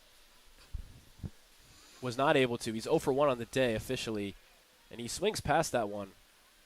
They're going to call it a strike. 2-1 the count, 0 outs, runner on first base. Thunderbolts have been leading all game, really, but the Cropdusters once again within reach. Here's the swing by McNeil. Trying to make the play is Puval. It just comes off his glove as he dives into it. Going to third and going to second are the Cropdusters, and both will be safe. Just unfortunate. Looked like Puval almost grabbed it. Really tough play to make. And then he throws it into second, not in time, so a double from McNeil. Well, Puval seems to be dealing with the sun today. Missing 2 fly balls, unfortunately. So, I mean, not much to say. Sometimes you just have those tough days out in the outfield, and you just got to move on. And it is going to be called an error, I believe, because he was able to get a glove on it. So it'll be an error to first base and then advancing to second on the throw is what they'll score it. And Brian Scott advancing to third on that play. So second and third with no outs. Tofon deals. This one chopped softly in the air, and Camacho is able to catch it for out number 1. There's a crucial first out for Tofon in this inning, providing a soft, high pop-up to Camacho. My goodness. Again, you need those outs where runners aren't going to move, whether it's on a sacrifice fly or a RBI ground out. Those are the outs that you don't want right now.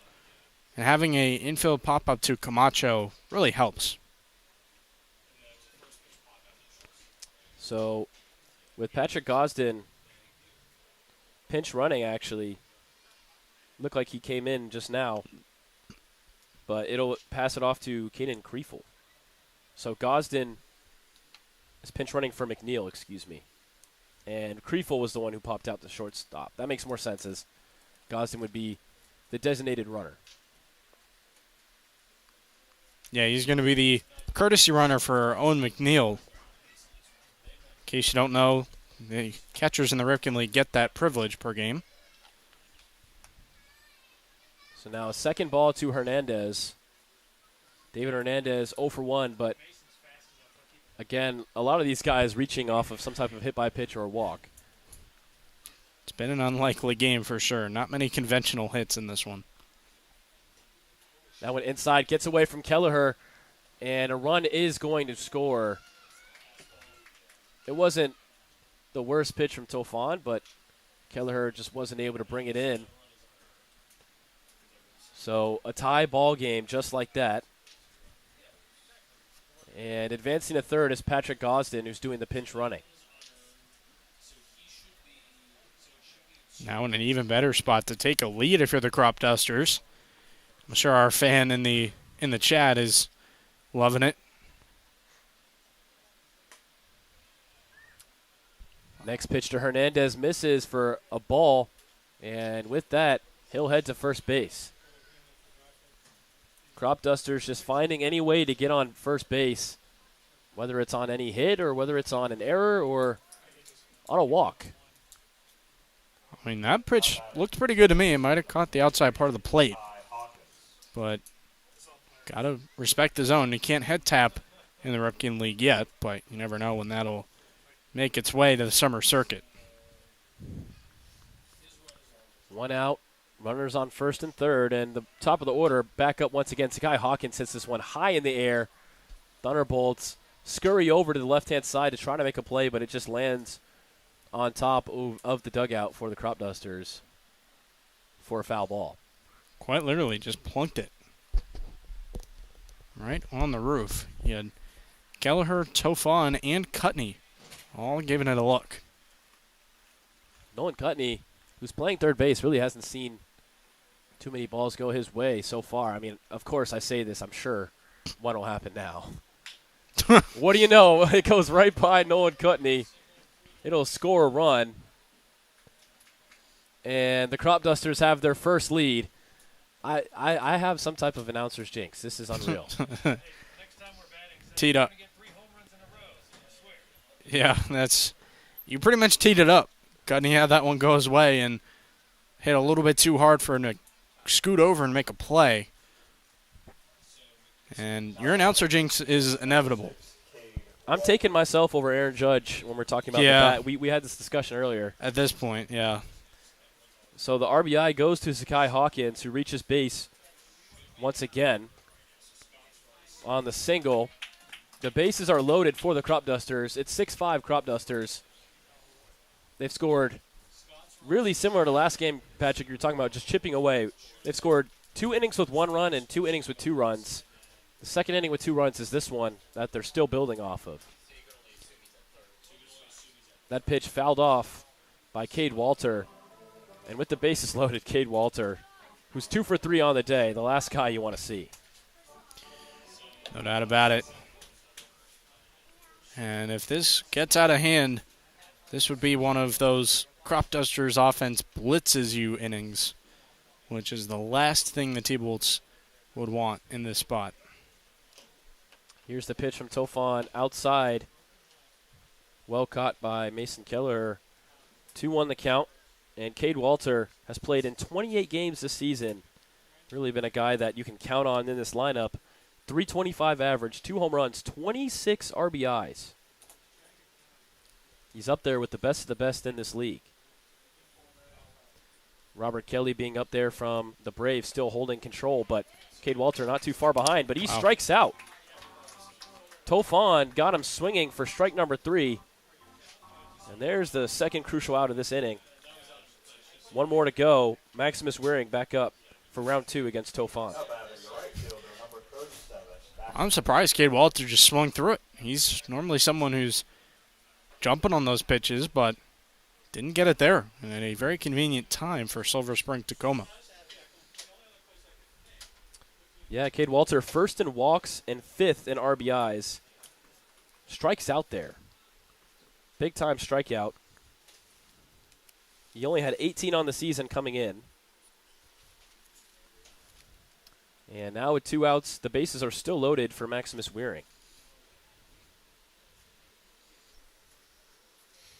0-1 is the count. Looking back, the bases aren't loaded. First and second is the result, and that one is fouled off by Waring. 0 balls, 2 strikes, 2 outs. Runners on first and second. Tofan 1 out away. 2 runs have already come by, but certainly being down by 1 is a lot better than being down by 2 or 3. Everything matters when you play, the Cropdusters, because these games just get so close sometimes, and you look back at the little moments and what could have gone right or what could have bounced your way. That one swung on by Waring, softly chipped back to his dugout for a foul. He's staying alive here, and just checking and looking at the games that these teams have played this season, this is the highest amount of runs that the Thunderbolts have scored against the Cropdusters so far this season. Yeah, normally the Cropdusters pitching staff is pretty locked down. It's one of the best in the Ripken League. So for them to be giving up 5 is pretty uncharacteristic. And we're going to get a balk right before the pitch. So runners will advance to third and second. That's home umpire Adam Trader making the call. And that's big time. Feels like the Bolts have been body slammed with those balk calls in some certain spots. Swing and a miss to Waring. Part 2, Tofon wins again. 2 strikeouts against Waring in big-time spots. 2 runs do come across. The Thunderbolts lose their lead. 6-5 is the score to the Cropdusters, but right in this game, a nice back and forth. We will head to the bottom of the 5th in just a moment. Fetch Pet Care at 10111 Colesville Road, number 115 in Silver Spring, is your premier in-home pet care service. From dog walks, cat care, overnight stays, pet sitting, and medication administration, Fetch Pet Care provides services tailored to meet your pet's individual needs. Fetch Pet Care at 10111 Colesville Road, number 115 in Silver Spring, a proud supporter of your Silver Spring Tacoma Thunderbolts.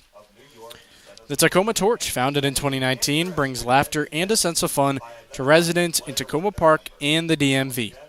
The Tacoma Torch features satirical articles about the region that those with a sense of humor can appreciate. Send a headline or idea their way to tacomatorch@gmail.com and watch what they do with it. The Tacoma Torch is on the web at tacomatorch.com. Tacoma Torch, a proud supporter of your Silver Spring Tacoma Thunderbolts. So we're here at Blair Baseball Stadium. I'll be taking you home the rest of the way. I'm Patrick Moran alongside Brian Alves.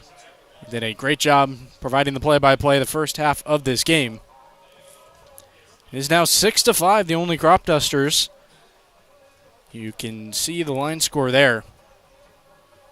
They have really been consistent since that first inning, and I know you weren't there, Brian, but this is really what we saw when we were at First Responder Field. Just the Cropdusters chipping away at the old block, as you mentioned, getting those runs across. Not necessarily in bunches, but just consistently doing what they do best. Yeah, only one scoreless inning from the Cropdusters, and that was the top of the first. So ever since then, it's just been more runs chipped in.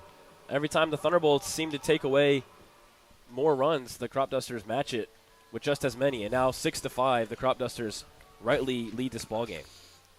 Well, I appreciate the love on the ad reads. I was getting some getting some compliments on how well I was doing it. So, well, I shouldn't say unfortunately. You'll be doing the ad reads the rest of the way, but I have to say that some people might be disappointed. No offense to you.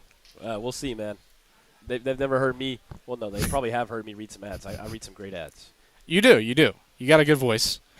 First pitch to Iden Prell is in there for strike one. Don't underestimate Brian Alves' ability to do some good ad reads. We've had a lot of fun doing them this summer. And Iden Prell's been going through a fun stretch. As he takes ball one, skipped in the dirt. The Dickinson second baseman kind of had to wait for his shot at playing time, and he's getting it. You know, in the second half of the season, he's had some clutch hits, some really good doubles, some good contact. You love to see it. Next pitch is upstairs, ball two. You know, now some avenues are opening for an Iden Prell to get more playing time. You know, Jonah Costa out for the year, as we've mentioned, due to injury, so kind of mixing and matching a little bit more, as Brock Hunter loves to do. Prell goes up in the count 3-1. Cropdusters lead this one 6-5. Henry Lewis still out there on the mound. Prell in an advantage count will take ball four. The patient approach continues to shine for the T-Bolts. Yeah, specifically as well for Iden Prell. That's his third walk. He hasn't had an official at-bat, and it'll stay that way for at least another inning unless they bat around, because Iden Prell just has had no problem not swinging the bat. I don't know what it is. He's been getting nothing in the strike zone so far. And I would share a stat, but I'm afraid the announcer jinx might get the best of me in a bad way, so I think I'll refrain. Now as Mason Kelleher steps in, he's 1 for 2. First pitch is a strike from Henry Lewis. To follow Kelleher will be Cameron Baker and Nolan Cutney, if we get to that point. Gallagher, the catcher out of Frostburg State, has been splitting time pretty evenly with Kai Schmelzer. Gallagher hits it the other way. A nice play by Hawkins. Good spinning throw. He'll get one out, but he won't get two.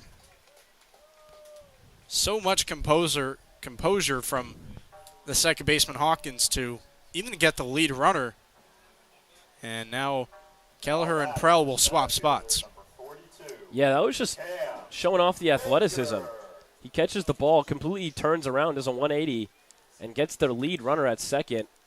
You'd much rather get that lead runner with a one-score ball game.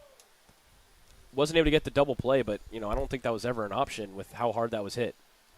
And kind of the weird angle that Hawkins had to play it at as well. First pitch to Cam Baker in the dirt, ball one.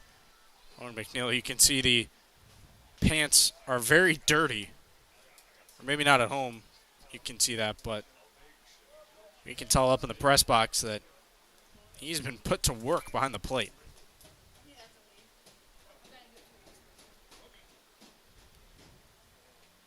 Baker waits on the 1-0. It is in there, strike one. T-Bolts down 6-5. They did most of their scoring early. They've gone back-to-back innings with donuts on the scoreboard.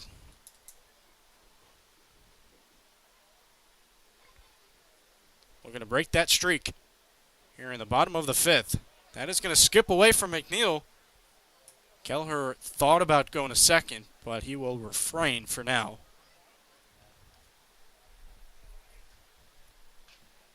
Thought he could have had a chance there. Maybe with a faster runner, you would get him to second. No slight on Keller. He's actually a really good athlete. Yeah, for a catcher, he's actually pretty fast. Yeah. So maybe he could have gotten there, but I understand not taking the risk. The 2-1. Outside, ball three. Might not need to take that risk. One more ball, and he'll just head to second base naturally. We would love to see that, especially for Cam Baker, who been in a bit of a slump, but would love to see him break through. Feels like one of those T-Bolts that is due. I'm hoping I'm manifesting something. That's popped up. There will be no play for the T-Bolts on the base paths as another Frostburg State guy, Brian Scott, makes the catch for out number two. I'd step in to help with the manifesting and with the luck, but usually when I say it for the Thunderbolts, it goes the opposite way. When I say it for the other team, it happens naturally. So I think I should say that Nolan Cudney is about to strike out. Maybe. We'll see what happens for the UMBC retriever.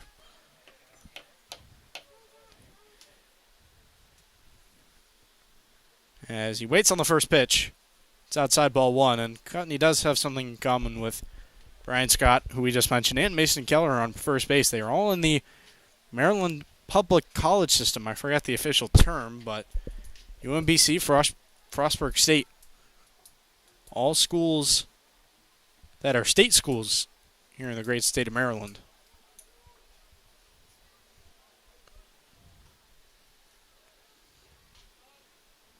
The 1-0. Outside ball two to the rising senior. Or as some might say, the best state. Not just a great state, the best. Especially our trackman guy, Grant, who did say Virginia is the best state earlier today. So, seems like he's going to stand on that opinion. Well, Grant and I can at least say that Virginia's for lovers. That's our slogan. There you go. He's all about it. He's only cutting. He took strike one there. Now we got Sam Bergstrom chiming in. New Jersey is the best state. Sam Bergstrom, our Said no one ever. fantastic writer, and he's doing PA announcing today. This is Nolan Cudney. He takes one in the dirt, ball three. Oh, that's the first time I've ever heard anyone say that New Jersey was the best state. That's so mean. Wow. I mean, World Cup final was played there today. That's pretty cool. that's ball four to Cudney. It seemed like he was indicating a hit by pitch. Yeah, I think he got hit on the arm. Doesn't matter either way. That was going to be a ball regardless. Well, There we go. I said he would strike out, and he walked. So, maybe that does have something to it. Maybe. Maybe it has nothing to do with no one cutting you, just being patient and, and taking 4 balls. It has everything to do with what I said. I will say, the New Jersey traffic, going back to our state conversation, Jersey traffic is tough. So, I don't know. That might already knock it down a few points compared to our other competitors. Well, then I guess that takes Virginia out of it, too. That's true.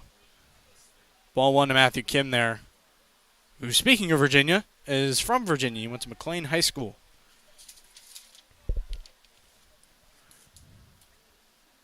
Ooh, we got our input from Grant, giving shouts to Vermont, Massachusetts, or Southern California. Yeah, Grant doesn't know what he's talking about. We should move on. Ball 2 to Matthew Kim. Massachusetts is a great state. The driving there is not great, I will say, but if we are going to knock some states for the roads being clogged up, maybe also some incompetence in there for Massachusetts. No shade. I want to put it out there. Maybe I shouldn't have said that. That is in there for strike 1 on Matthew Kim. Looked like it was inside, but I'll just say shout out to my dad. He's from Massachusetts. That's why yeah, I like Massachusetts. of course. I Go love Celtics. Massachusetts. Got a whole. Actually, I'm not even saying go Celtics anymore. I got a whole side of my family from Massachusetts. I know my mom's up there right now, so shout out that side of my family. That's strike 2 to Matthew Kim. He takes it on the outer third. Yeah, the little combo there going back at the home umpire in Adam Trader, just 2 back-to-back strikes that I guess he didn't agree with. Of course, we were getting some input from our chat. We've got a Michigan shout. No. Southern California is not a state. Swung on and missed by Matthew Kim. That'll wrap things up for the T-Bolts in this inning. After they had runners on first and second, they failed to score any of them. And we'll go to the top of the 6th, get back to our state conversation apparently, because that's our thread. And with all that being said, I'll hand it over to Brian for some glorious ad reads. United Therapeutics. United Therapeutics in Silver Spring develops pharmaceuticals and technologies that help patients in need of organ transplantation. United Therapeutics is guided by the principles of always striving to do the right thing and relentlessly pushing to always do better. As a result, the company was included among America's best companies by Forbes magazine. United Therapeutics in Silver Spring is a proud supporter of your Silver Spring Tacoma Thunderbolts. Parkway Deli. The Parkway Deli on 8317 Grubb Road in Silver Spring has been dishing up deli classics since 1963. The Parkway Deli is a family business, and their family loves to bring great food and service to yours. The Parkway Deli is open 7 days a week, 8:30 a.m. to 9 p.m. Monday through Friday, and 8 a.m. to 9 p.m. Saturdays and Sundays. The Parkway Deli on 8317 Grubb Road in Silver Spring, a proud supporter of your Silver Spring Tacoma Thunderbolts. Well, Nolan Tofin's going to stick out there. He's at 34 pitches right now. He obviously has more mileage on his arm, given that he is a starting pitcher, typically. So he's really able to, piggyback off of Griffin Roussell's start. And apparently, our whole Michigan conversation, or not Michigan, our state conversation is really Kevin, a lot of names thrown in the ring. We got Michigan, North Dakota. Wow. That's an interesting one. I don't think I've ever heard that. Some dude named Brian Alves said North Carolina. I don't know who that is, and I don't know why he's saying North Carolina. He's betraying Virginia. It can't be my father. Massachusetts, again, love Massachusetts. That is tapped foul at the plate. First pitch from Noah Tofin is a strike in this inning. You live in Virginia your whole life, you raised 3 children, and you moved to North Carolina, and now it's your favorite state? Come on, Dad. Wow. Andrew Duncan down 0-1 in the count. Next pitch is bounced in front of the plate by Keller. It looks like I thought he was going to go have a mound meeting, but he just had to grab the ball. It was so far out there on the lip of the grass. Well, we got Nixon 5. I know our guy Sam would love that. Nixon 5. just Nixon 5 out of nowhere. What a beautiful chaos in our chat currently. Yeah. Another pitch, tapped foul. Strike 2.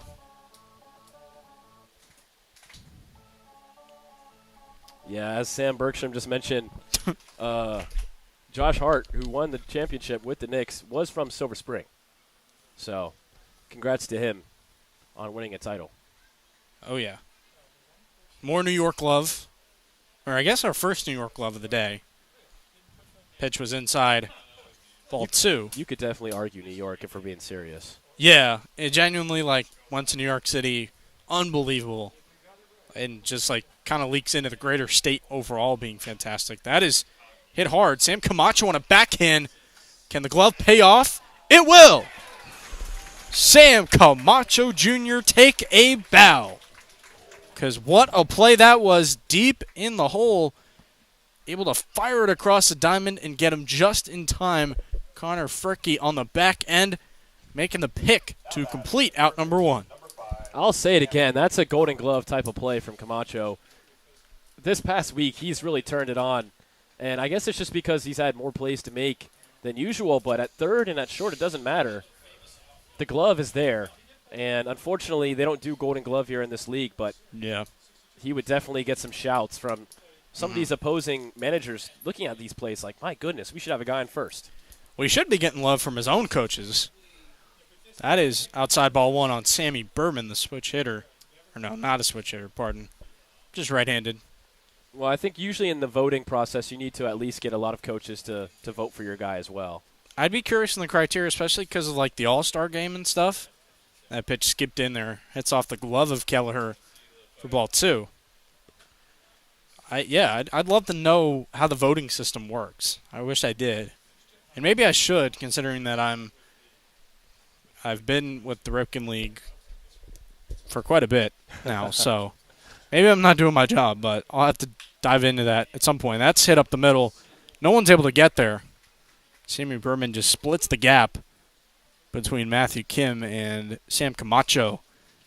And he can't make a fantastic play that time. And now, granted, I don't think anyone would have. And just like that, the Cropdusters' third baseman reaches base for the second time today. Now batting the center fielder, number 3. Yeah, the Thunderbolts, we're just under 2 hours in here at Blair and in the top of the 6th. And the Cropdusters still lead this one 6-5. If they keep the offense going, it'll be really tough for the bats to come alive for the Thunderbolts. You got to manage the damage. That was a nice little rhyme there.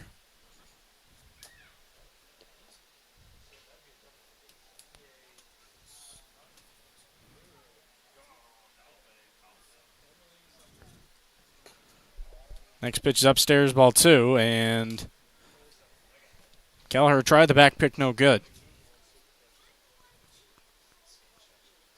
Well, you might as well try it. He's been successful at it multiple times this season. Yeah, Kai Schmelzer, that's really his thing. But Kelleher, as long as you don't overthrow your first baseman, nothing wrong with it.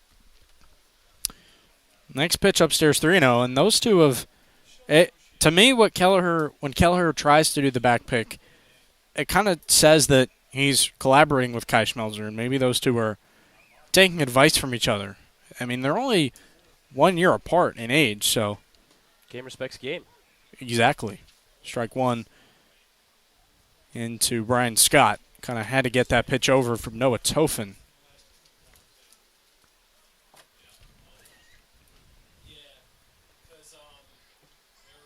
New York City also not a state. I understand that, but it defines the state of New York in general, which has nice traits on its own. But New York City is the calling card, and Brian Scott will take a walk. He has been the on-base merchant today, reaching base all 4 times. And Sammy Berman goes to second on that pitch. The Cropdusters, they haven't been held scoreless since the top of the first. Here we are in the top of the 6th, and they're already threatening to score once again. Little mound meeting here initiated by the infield. You love to see it, a team coming together. And our guy, Grant, who is overhearing our conversation, he is asking why the North Dakota love. And I don't want to be mean, but I think they're just someone's trying to be funny. I don't know. Maybe. You never know. At this rate, our chat is pretty wild sometimes. We've had a lot of love recently, which we really appreciate. Thank you, everybody, for tuning in, and hopefully we can give you the best broadcast possible here in Blair. Our guy Grant would love to hear this. We just got a Buffalo over New York City take, and he is rejoicing. He's a Bills fan. He is a Bills fan, so that would make sense. Ball one outside to Owen McNeil. Catcher number 25, Owen McNeil.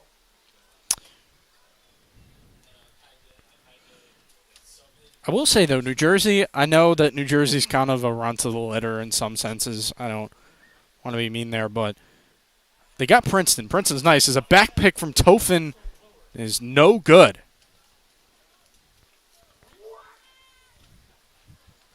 Almost had him.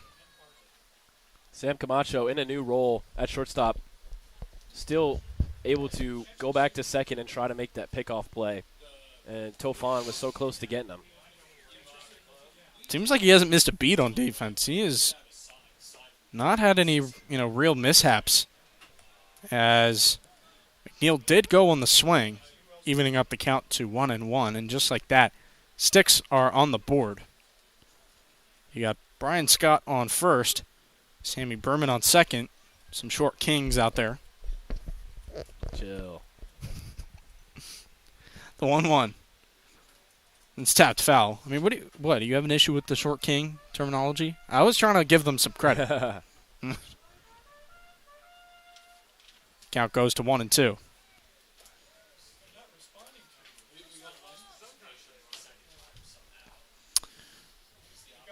Tofin is now north of 51 pitches in this game. Looking to collect an out here in this spot. Instead, that is yanked up high, ball 2. McNeil's 0 for 2 on the game. He walked last time he's up, but you need a big out here. You got a guy in first and second. It's got to come right now. Both runners dancing around the base, taking their leads, and that is foul.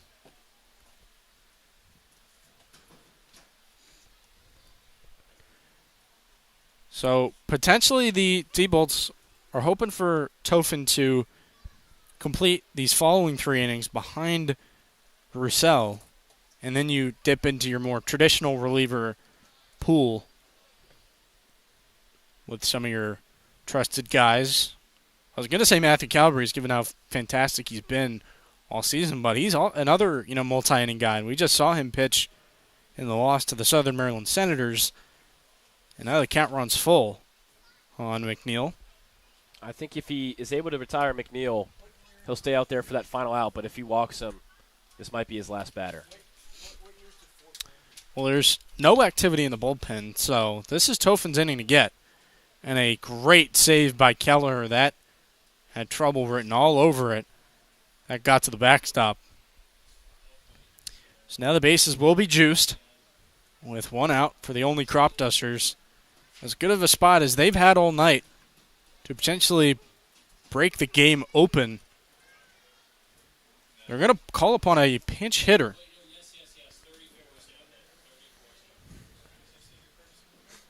So it will not be Kanan Kriefel up to bat in this spot. Instead, Cater Ahern, who is the go-to guy at first base for the Cropdusters at a Lehigh University.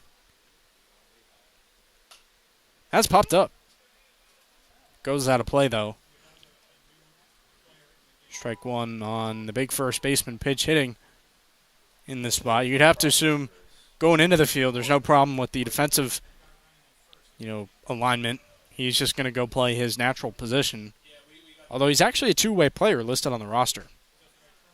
Next pitch lands for strike 2. Really well done by Tofan. Yeah, you need to get an out where a run does not score T-Bolts don't want this lead to extend any further, especially against the Cropdusters where their pitching can lock it down. That is outside ball 1.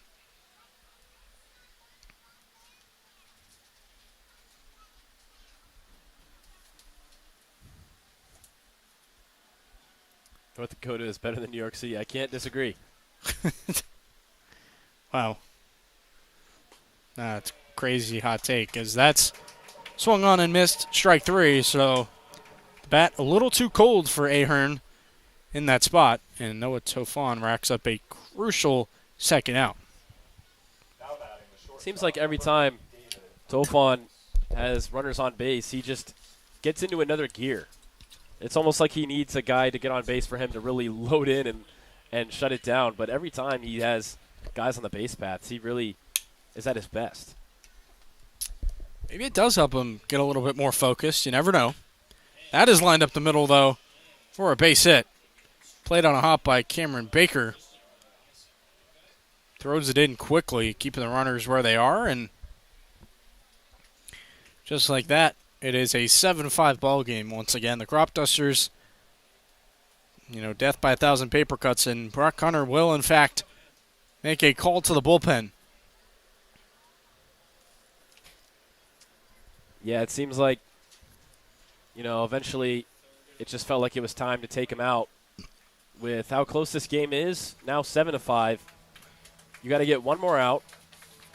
And at that point, you get the out or you give up 2 runs. Well, David Hernandez delivers the death blow for Noah Tofan. And the T-Bolts will call upon Wade Hartrick, the two-way player out of the University of Chicago, a guy who's seen plenty of time on the mound. Wade Hartrick, a guy that's done catching, who's done pitching. And he's going to be needed for the Thunderbolts. We all know he can throw gas. He's probably arguably the hardest thrower on this team. The problem is he going to be able to land these pitches? If he does, it's going to be a long day for the Cropdusters. If he can't, the Cropdusters can keep this lead going. Crucial spot, though, 7-5 ball game. We'll see if he can get out of this out and keep the bats in it for the Thunderbolts. Well, we know the fastball is really good on Hartrick, and when I first saw it, that's what led me to believe as to why the T-Bolts were using him in the one-inning spurts and high leverage, because that fastball can play when it's around the zone. So with all that being said, he's going to enter earlier in the game than he normally does. Someone who kind of goes in 7 or 8 inning rather than the 6th.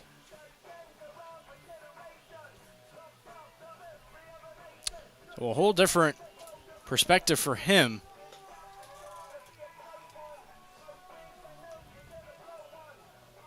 Yeah, for Hartrick, if he can, like I said, if he can land that fastball, it's as dangerous as any pitcher can pitch on this Thunderbolt staff. He really kind of reminds me a little bit of, at least the situation that they were going to have him in, where he was closing out games, kind of like the Chapman role, where you get a closer that throws gas and just hope that the batters can't catch up to it. And so, of course, when that's landing, it's really hard to put contact to it. Also very interesting that he plays on both sides of the battery. When he's not pitching, he can go in there as a catcher. We've seen him DH, we've seen him catch, we've seen him throw. 3 different things that he can do for this baseball team, all at a solid level. You would have to assume that out of anyone on this team, he has the best understanding of, the pitching-catching matchup, considering that he knows what it's like to do both. First pitch to Zakai Hawkins is swung on and missed for strike 1. Hawkins is 1 for 4 today, but along with a single, he's had a walk and a hit by pitch. And at the end of the day, a walk is as good as a hit. So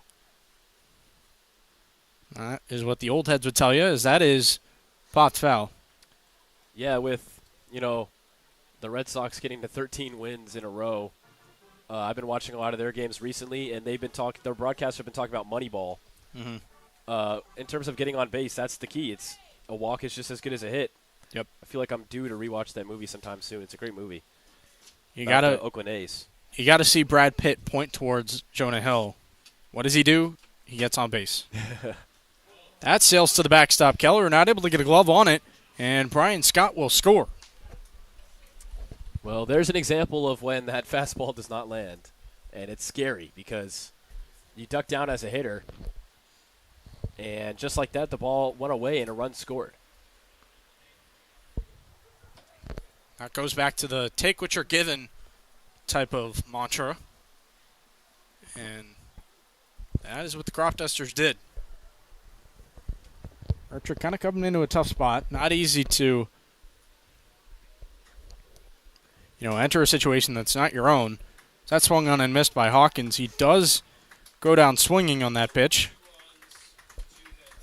So a nice job by Archer to get out of the jam, but the only Cropdusters tack on another run, extending their lead to 8-5. We'll be back on the Thunderbolts Baseball YouTube channel with more of the action.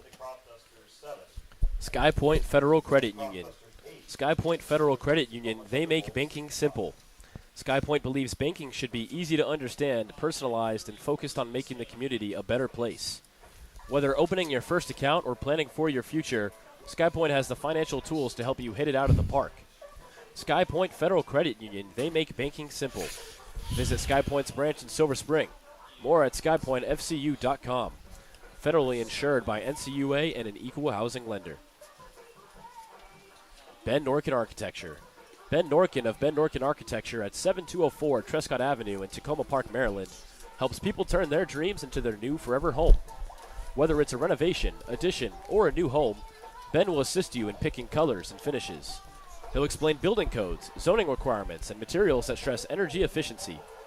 Ben Norkin of Ben Norkin Architecture at 7204 Trescott Ave in Tacoma Park, Maryland, is a proud supporter of your Silver Spring Tacoma Thunderbolts. Well, it's the bottom of the sixth now for the Silver Spring Tacoma Thunderbolts against the only Cropdusters here at Blair Baseball Stadium. Cropdusters, after going down 3-0 quickly in the first, have scored in every inning since. Gator and Ahern will stay in this ball game at first, as I hinted at, a pretty direct replacement. And now the T-Bolts' first three hitters will do battle. Leading off the sixth for the T-Bolts, the left fielder, number 19, Griffin Poovel. Griffin Poovel, the first man up out of Ryder. A mid-major school that was making some noise in the tournament, I believe, before the final eight got settled in at Omaha. First pitch to Poovel in there for strike one.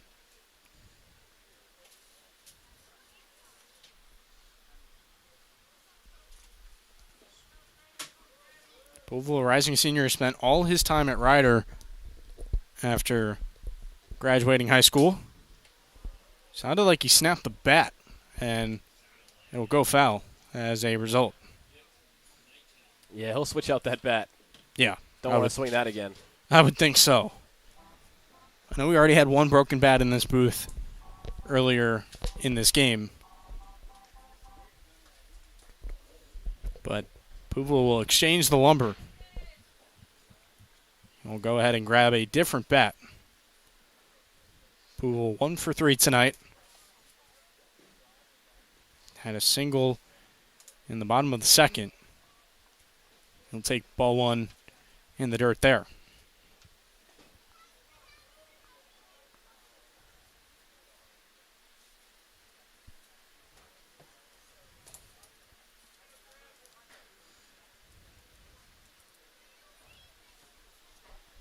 He waits on the 0-2. It is popped up. It's going to be in play. We'll see if Waring or Ahern can get there, and neither do. Poovel stays alive in the count. Harry Lewis is still out there. He's at 34 pitches. So kind of similar strategies between both of these teams to kind of have a bulk reliever. Yeah, Lewis has done his job very well. 2 innings pitched, no earned runs. He's really held it down ever since switching out. Next pitch misses, ball 2. To the left fielder. The Thunderbolts had gone 2 of 3 innings pitched from Ross with 5 total runs and scoring 3 in the first and 2 in the third. And now ever since Lewis has taken over, it's been 2 straight scoreless. Next pitch in the dirt, ball 3. So after getting down 0-2, Puvol has done a great job sticking in this at-bat. Yeah, I mean, he even broke his bat trying to stay in it. Yeah. And not to mention, Griffin Puvol was a crop duster back in 2024, so facing his old team before getting to the Silver Spring Tacoma Thunderbolts. And just like that, he takes ball 4. A great at-bat from a veteran presence in the Ripken League to get things started off here in the bottom of the 6th. Yeah, and if the Thunderbolts want to get revenge against this Crop Dusters teams, they're going to need more at-bats like that. They're going to need First baseman, number 15, Connor Fricky. Connor Fricky with a nice laugh and his dugout as well.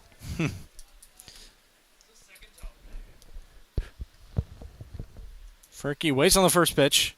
It'll skip away from McNeil, but not far enough for Puvol to advance to second, ball 1. Got a really interesting story about Connor Fricky and how he was originally with Lehigh at the D1 level, and then it was D1 in the Patriot League, and then wound up at Babson thereafter, and he says he's really happy where he's at, according to our social media guy, Nick. Shout out for the great story. Fricky takes ball 2. You love to see a guy find his home. It seems like Babson's been that for him. He also played a year of high school ball around that area in Massachusetts, so that's a team that was probably having their eyes on him, as we'll get a mound visit here. Yeah, as you mentioned, post-grad at Taft High School in Connecticut. So, obviously the New England connections tree runs deep. So, that could have potentially played a factor, as you mentioned, as the Crop Dusters kind of going over a game plan on the mound, as the count is 2-0 on Fricky. And the coolest part about that story is the fact that he walked on to that Lehigh team. The fact that he walked on to a D1 program, it's really cool story. And, Lehigh in the Patriot League, as you mentioned, the thing I remember Lehigh for is C.J. McCollum. I don't know if you're a big college basketball fiend like I am, but C.J. McCollum and Lehigh took down Duke as a 15-2. C.J. McCollum had 30 points. That was one of the coolest moments I've ever watched when I was a kid. But Fricky found his home in Babson, and it's really cool to see that, it's been home for him and how much he's enjoyed it.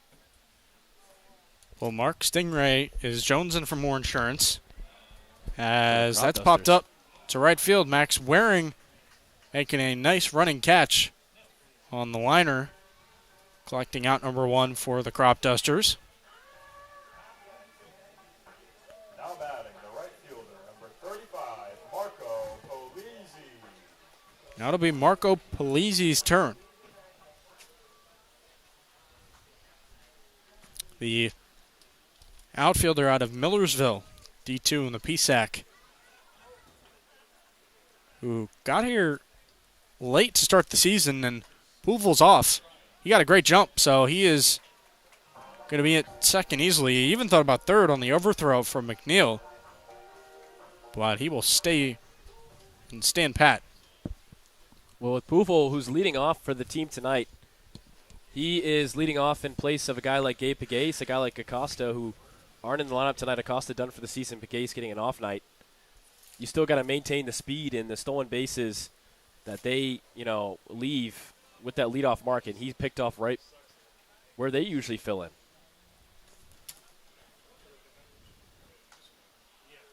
.101 Polizzi is in there, strike 1. What do you think has stood out to you about Polizzi, who got here late, was a mid-season addition, and the way he's impacted the baseball in a very deep outfield group and pushing other guys aside for playing time, as that's in the dirt ball too? I've just been excited to see just the willingness to keep going. I know at times he's talked about how he struggled and he didn't like the start he had when he came to Silver Spring, but the more opportunities he had, he's taken advantage of them. He's had multiple home runs on a short summer for him, and every play in the outfield and every play at bat, he works his hardest.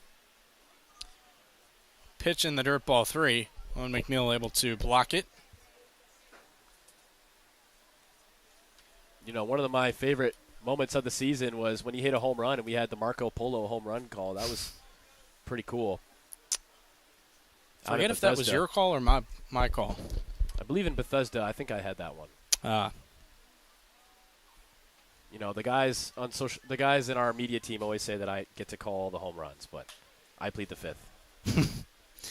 Fouled away by Polizzi, strike 2. I know I've called a couple. You've called the Trent ones. I've called 2 of Polizzi's home runs. I'm trying to think of anybody else. I called the Gabe home run, which, of course, that's an honor in itself. Called the Nolan Cutney home run. Both him and Polizzi had those homers in Bethesda. Oh, maybe it was you then. I think I said on color it was Marco Polo. Okay. That is lined out to left field, but foul. Polizzi really barreled up that baseball. Well, he's showing the power. He wasn't able to rise it up, but he put the power on it. Maybe we're just speaking it. But yeah, no. Now that I'm thinking about it, I think on color after you announced the original home run, I said you Marco made Polo. the pun. Yeah. I remember a good little joke from when I was near the dugout. Brock Hunter called out for Marco, and he said Marco, and then Trent, who was right there, said Polo. So that was funny. And that pitch is low for ball 3, so the count will go full.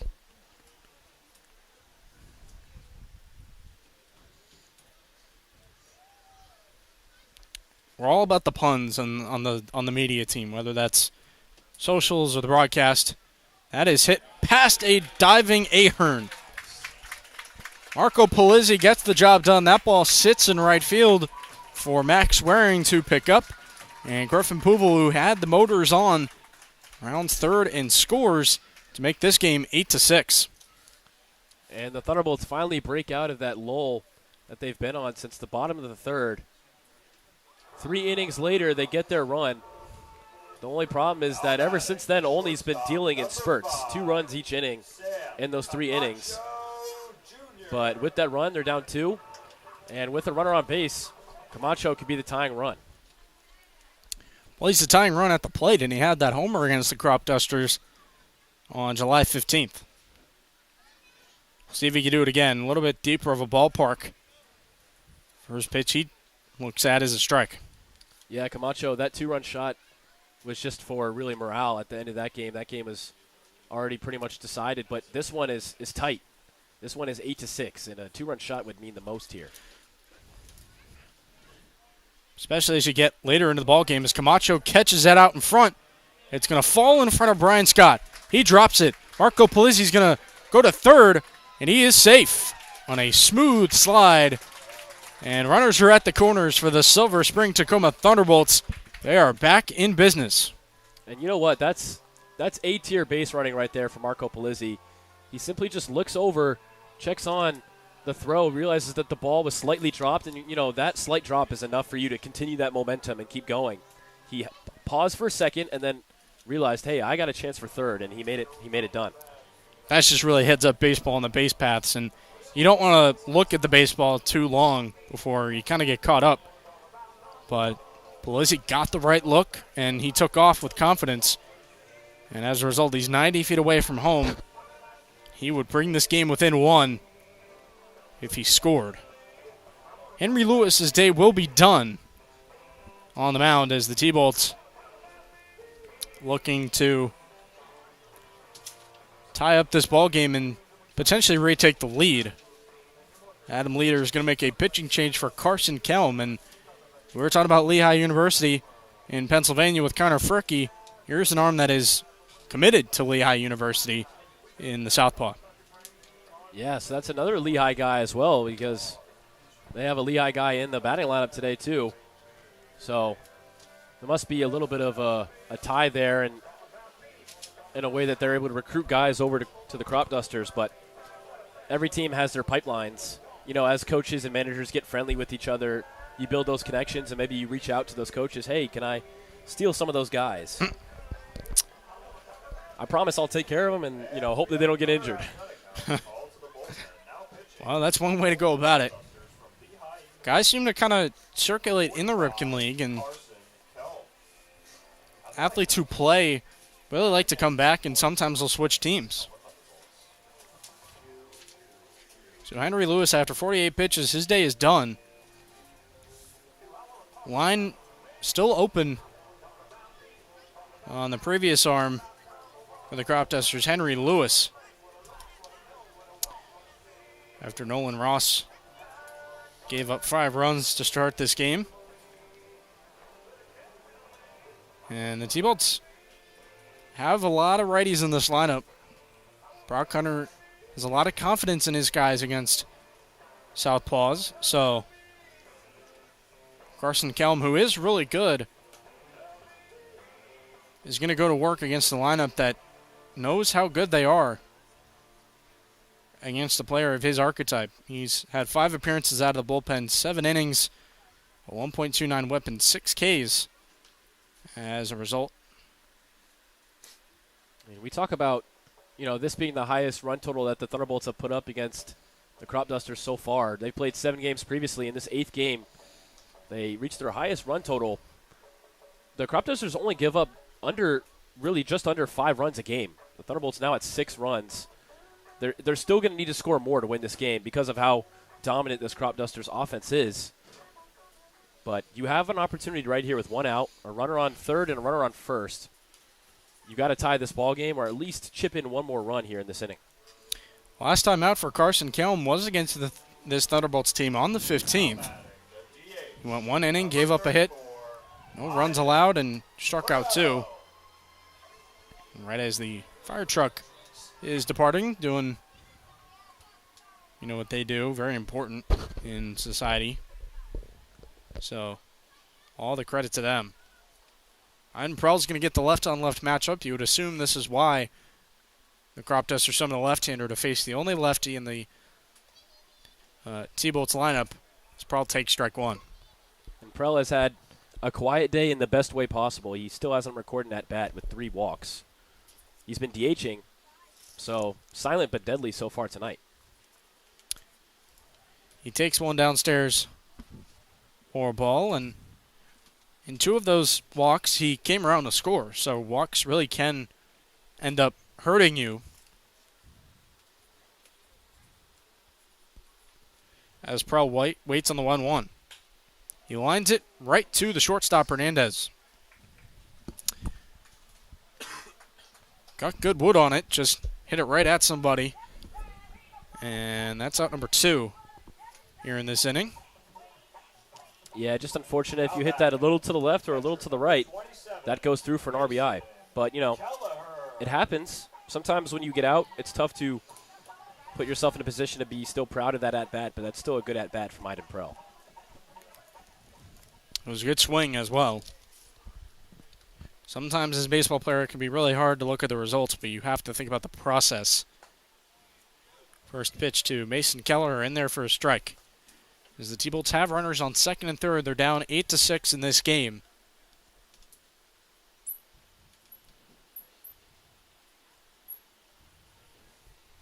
Sometimes you look back on, innings in a game where you had those runners on and you didn't get them in. As that one trickled away from McNeil, but he quickly pounced on it. Saved the runners from advancing. Yeah, McNeil, that's a huge recovery there. It looked like if he would have gotten to it and Palizzi did take off for home, it would have been too close of a call to send him. I think so. McNeil's done a really good job of keeping those types of pitches close. 1-1. Hit back into the screen, strike 2.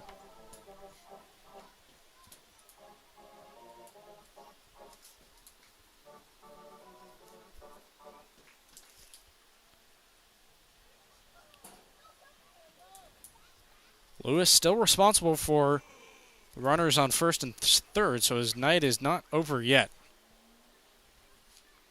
1-2. Hit over to Ahern and hits off the glove. We'll see if somebody can cover first. And they do, but not in time. Mason Keller able to scamper over to the base. And a run scores. Marco Polizzi comes in, and just like that, it's a one-run ball game. Huge, just huge. You know, even if you don't tie this ball game up in this inning, that run is going to be huge. Whoever comes in to pitch next has a little bit more of an opportunity to keep the Thunderbolts into this game, and that's big time. They do give Kelleher the hit. So he reaches with a single. It's now a one-run game. Now Cameron Baker. First pitch in there for a strike. This Cropdusters team is only a game behind first place, so although they've really done their job against the Thunderbolts so far this season, this last game is still crucial for them as the playoffs are coming around if they want to get that 1 seed. Right now, they're statistically still ahead 8-7, and Bethesda up by 1 against the Giants. We'll see if this game continues the way it goes. Next pitch is low. Or yes, the first. It's an even count, 1-1 on Baker. Kind of got lost there. I guess another huge thing that we could talk about in the schedule of things is the Grays took down the Southern Maryland Senators in their first game to move 2 games above the Thunderbolts currently. Wow. So that 7 seed looking good for DC. Next pitch misses from the left-hander, ball 2. Then again, Southern Maryland is playing DC in a doubleheader. They're up 2-0. So a win for the Thunderbolts and a loss for the Grays gets these teams within a game and a half. Every team is eyeing the postseason now. Everyone's going to make it. And the T-Bolts who are on track to be an 8 seed. So that's fouled away 2-2. They're going to end up playing the 5 seed, I believe. Yep. Yeah, it could be really a handful of different scenarios, but right now, the Thunderbolts looking like they're going to be playing the Gaithersburg Giants. But we'll see if the Aces can jump them or if the Thunderbolts can jump the Grays for positioning. But regardless, every team going to get an opportunity. The deuce is wild. Runners on first and second. Tapped by Cam Baker over to Zakai Hawkins. He'll pick it up, fire on to first, and complete the out. The Cropdusters escaped the inning unscathed.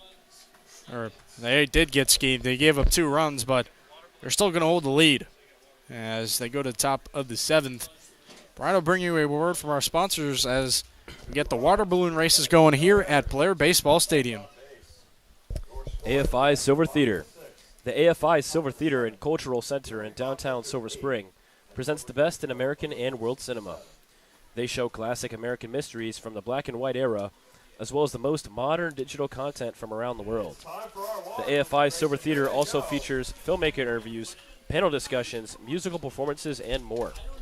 The AFI Silver Theater at 8633 Colesville Road in Silver Spring is a proud supporter of your Silver Spring Tacoma Thunderbolts. COA. COA Sports in Gaithersburg, Maryland is committed to shaping kids' lives through sports. COA Sports aims to develop each child to their full potential as an athlete and as a person. They also help your student athlete in the classroom, on the playing field, and anywhere in between. Learn more about COA Sports at coasports.org. COA Sports is a proud supporter of your Silver Spring Tacoma Thunderbolts.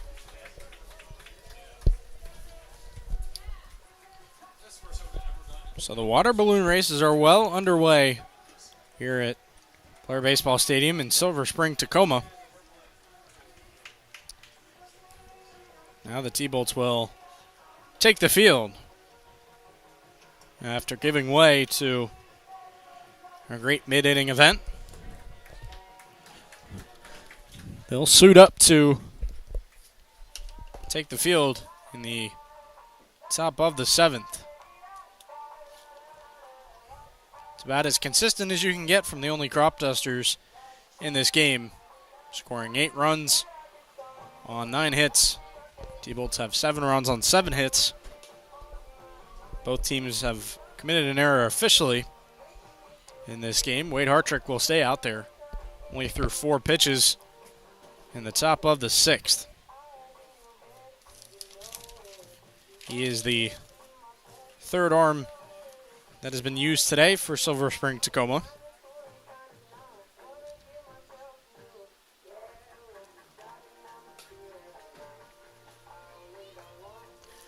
And there's no better thing to do in the middle of the innings than check in on our chat, which has definitely been active. We appreciate it.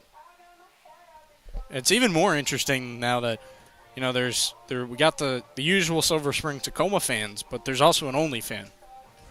So Let's keep it civil in the chat, guys. We all love baseball.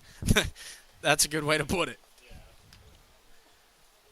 We're here to enjoy a great sport. How about that? Number 6, Cade. Although I know you're a World Cup guy. I can love multiple sports, man. Okay. I could be what's the word? I can't think of the word for being with multiple people. I was gonna make a joke, but you know it's all right. Not able to do it that time. First pitch to Cade Walter misses for ball 1. So we get back to the action. Cropdusters still lead at 8-7. Just know that I love all sports. Just a sports junkie. I'm a lover of many sports. I feel that.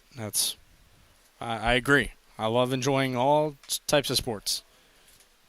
Fouled away, strike 1 on Cade Walter, the DH out of Jacksonville today. You can tell by the helmet. Some guys in the Ripken League, they like to wear the team helmet, of course. T-Bolts have a few guys that do that. Or they'll just wear the classic college helmet. I think it's really cool. You know, you get to rep the team that you're rocking for the summer on your jersey and the team you're rocking for the whole year on your helmet. You know, Griffin Pooville, he wears that rider helmet, for example, but, you know, I just think it's a cool way of showing love and showing where you're representing. That is tapped over to Nolan Cutney. He makes a nice circle on the baseball, and he fires on the first for out number 1. Nolan Cutney, kind of a utility man this summer, getting an appearance at third, and looking good there. Yeah, last time I mentioned that he wasn't getting too much look at third base. There's really the second time we've seen him there. He's had a little bit of a quiet day at third base because balls haven't really been hit over there. But, you know, that one play that he was able to make, he made it. Max Waring stands in for his 5th at-bat of the day. He's only had 1 hit to go with 2 strikeouts and fly out. Takes ball 1 on the outside part. And I remember there was a really cool guy last summer on the Cropdusters who wore a gold chrome helmet. Wow. Fouled away for strike 1. And I was going to have you guess what school that was, but it was Notre Dame. Nice spoiler. That's okay. From the peanut gallery, right? The peanut gallery. That's okay. Shout out our guy Sterling doing great work on the music today in the stadium. Stay in my lane. Well, I probably wouldn't be able to guess that anyway. I'm not very good at guessing games, so I was spared. Yeah, the Notre Dame Fighting Irish. As it's outside ball 2 on Waring. Actually, no. I feel like that is a pretty iconic helmet. I feel like maybe I could have had that. Maybe one day their football team will be in a conference. You never know. Just kind of threw Notre Dame astray there for no reason. Ball 3 to Waring. Well, it benefits with them when it benefits them, but it also hurts them when it hurts them. We saw that last year. That's right. Because they have the liberty to make their own schedule, but they're disincentivized to be in the playoff because they're in no conference. Swung on and missed strike 3 on Waring. That was a ferocious swing, and he came up empty. Well, ever since really that first at-bat, Maximus Waring has gone down on K's. That's now his 3rd strikeout of the game. 2 of them coming from Noah Tofan, this one coming from Wade Hartrick. Number 20, Andrew Duncan. Hartrick's doing good work. He's got 2 outs in this inning. He's only thrown 14 pitches. I wonder if he'll go out there for the 8th, what the pitch count is looking like for him. Yeah. First pitch on not Max Waring. Andrew Duncan misses ball 1. Yeah, a guy like Hartrick who pitches so often, you don't really know if they want to keep him low. But we shall see. And our guy Grant is saying that you're a well-rounded sports fan. Yes. That is high and Great tight. way of putting it, Grant. High and tight ball 2.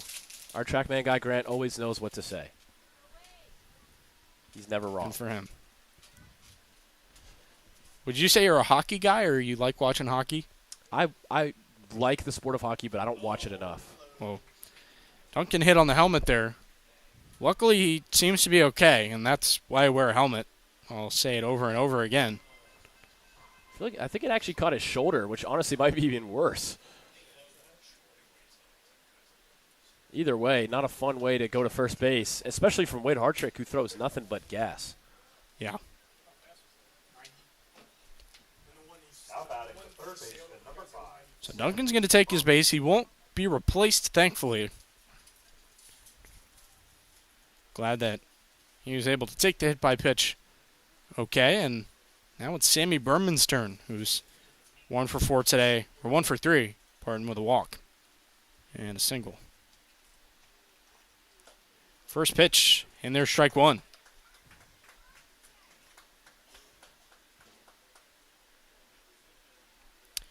Lights are officially on here at Blair Baseball Stadium.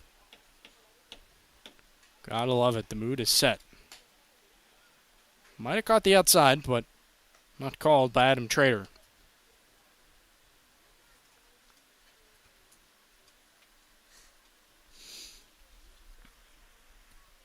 Hartrick, as I mentioned, out of the University of Chicago, will take strike 2. Or Berman will take strike 2. Can officially close the line on Noah Tofan.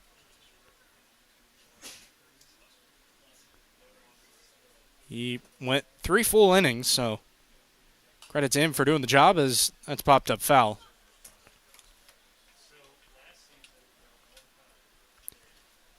Patrick, the Thunderbolts just 1 out away from their first scoreless inning defensively since the top of the first.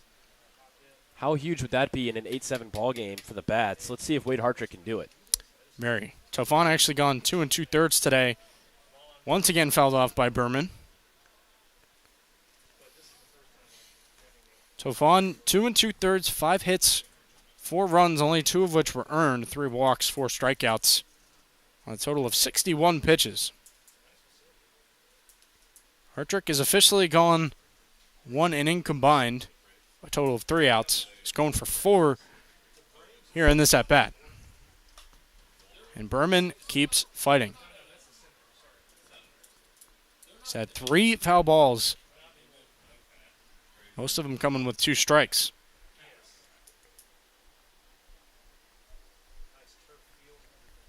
So Berman putting in a good at-bat against the flame-throwing right-hander.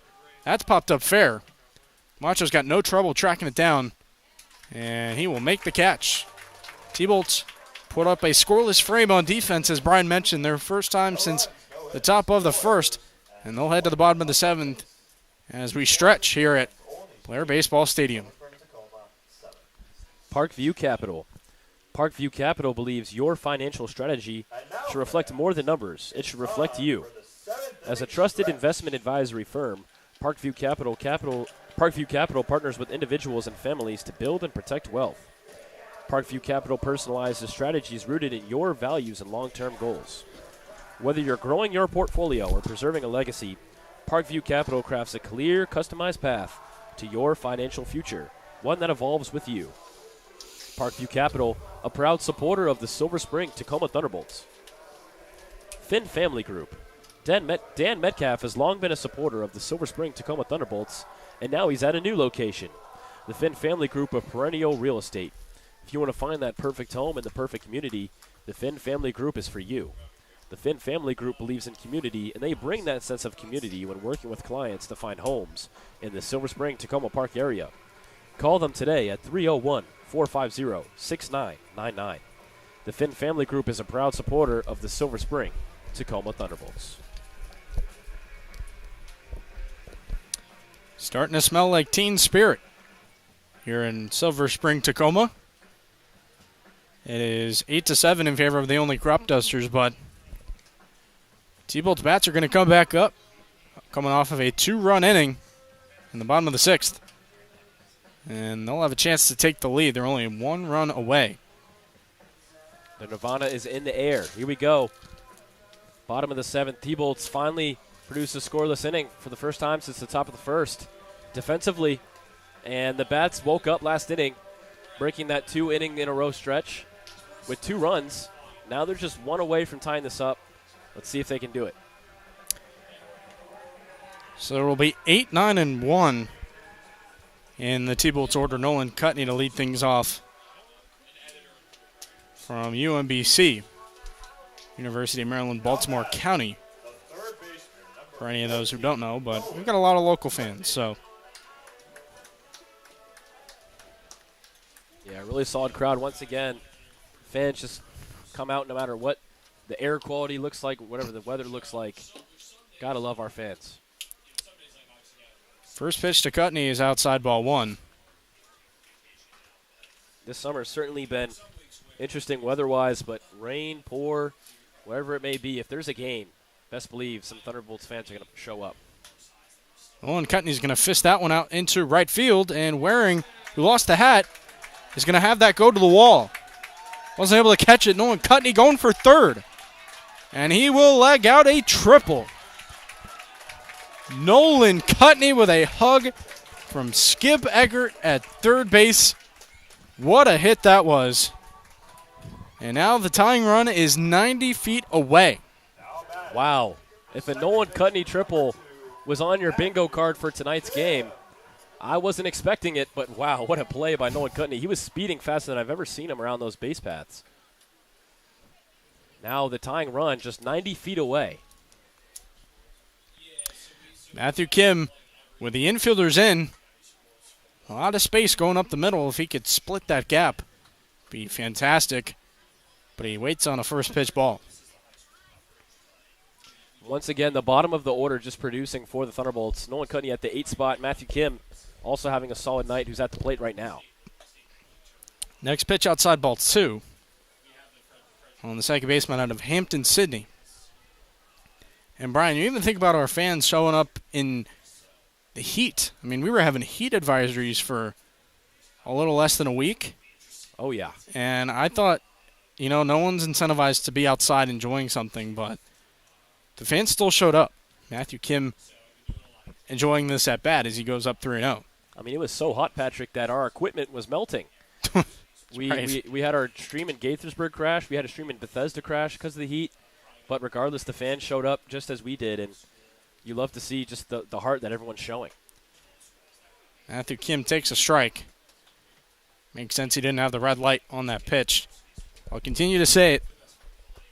T-Bolts have the best fans in the Ripken League, although I'm sure our crop duster guy tuning in will not appreciate that. Shout out all the fans. Ripken League has some great fans in general. Love all the away environments as well. Matthew Kim with a sacrifice fly to center field. Crop Dusters not able to get it in time. And we got a brand new ball game. I told you before, Patrick, that it was going to take more runs to keep it going. The Thunderbolts, this is the highest amount they've had against the Crop Dusters all season, but yet it's still not going to be enough unless they keep hitting. And that's what they've done. They got 2 runs previously in the last inning and 1 run to tie it up. Some good defense and 1 more run, and maybe you could beat the Crop Dusters for the first time. First pitch strike on Griffin Puvel. And how poetic would it be for the last time these two teams meet, barring any postseason implications, for the T-Bolts to pull off a win. Puvel swings and misses. Out a pitch that was a bit low. Quickly goes down 0-2. And again, I mentioned this before, Bethesda, the top team right now in the standings, but the Thunderbolts have played them back and forth all season. But between Olney and the Thunderbolts, it's been all Olney. The 0-2. That is chopped. Danny Hernandez is going to have to wait on the hop. Griffin Puvel hustling down the line. He beats it. This is just an offensive showcase so far for the Thunderbolts. They're missing guys like Gabe Pagase in the lineup. They're missing Jonah Costa, who they've been missing for a while. Colin Gibbs not in the lineup. Caleb Sturdivant not in the lineup. Trent Lopez not in the lineup. But still, the Bats are producing, Pat. This is an offensive showcase against a defensive team. Simply relentless. Nothing Danny Hernandez could really do on that hop. It was so high that he had to wait on it, and he did all he could. And just, Puval, who is normally busting it out of the box, did a great job of getting down the line. First pitch strike on Connor Fricky. And Griffin Puval is his own individual player, and I give him all the credit before I say this. But, again, he's a leadoff guy. Pagase has been leading off recently. That's the type of play he would make, beating out a throw. He's channeling his inner Gabe Pagase. How about that? Yeah. The 0-1 to Fricky. Outside for a ball. That's an all-star type of play. It really is.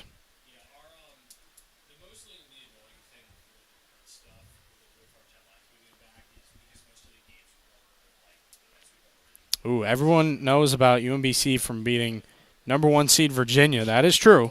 As Connor Fricky winds that one into left field, he'll put the runners in a station-to-station position as Griffin Puval goes to second.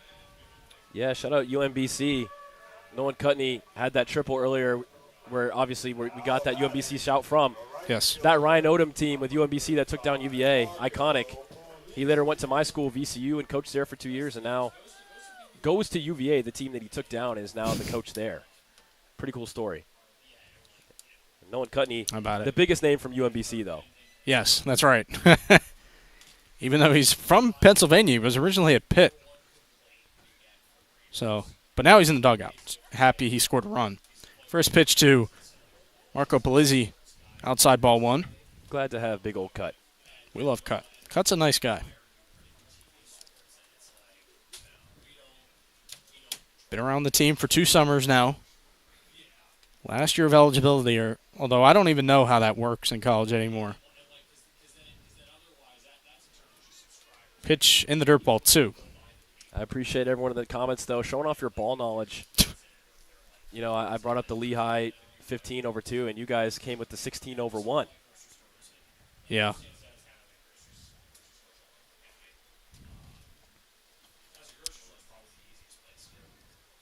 We're getting some VCU love. VCU should still play ODU. Yeah, no, they used to play each other all the time in conference, the CAA, but now that they're in the Atlantic 10, they don't play as much. Swung on and missed by Polizzi, strike 1. To the Millersville Marauder. That's a school in the PSAC, D2 level. We've got a trio of them on the T-Bolts. Brady Grimes, Caleb Sturdivant. Those 2 were here last summer. And Marco Polizzi joins them, most likely through their recommendation, which is pretty cool. And I've noticed a common theme throughout the Ripken League.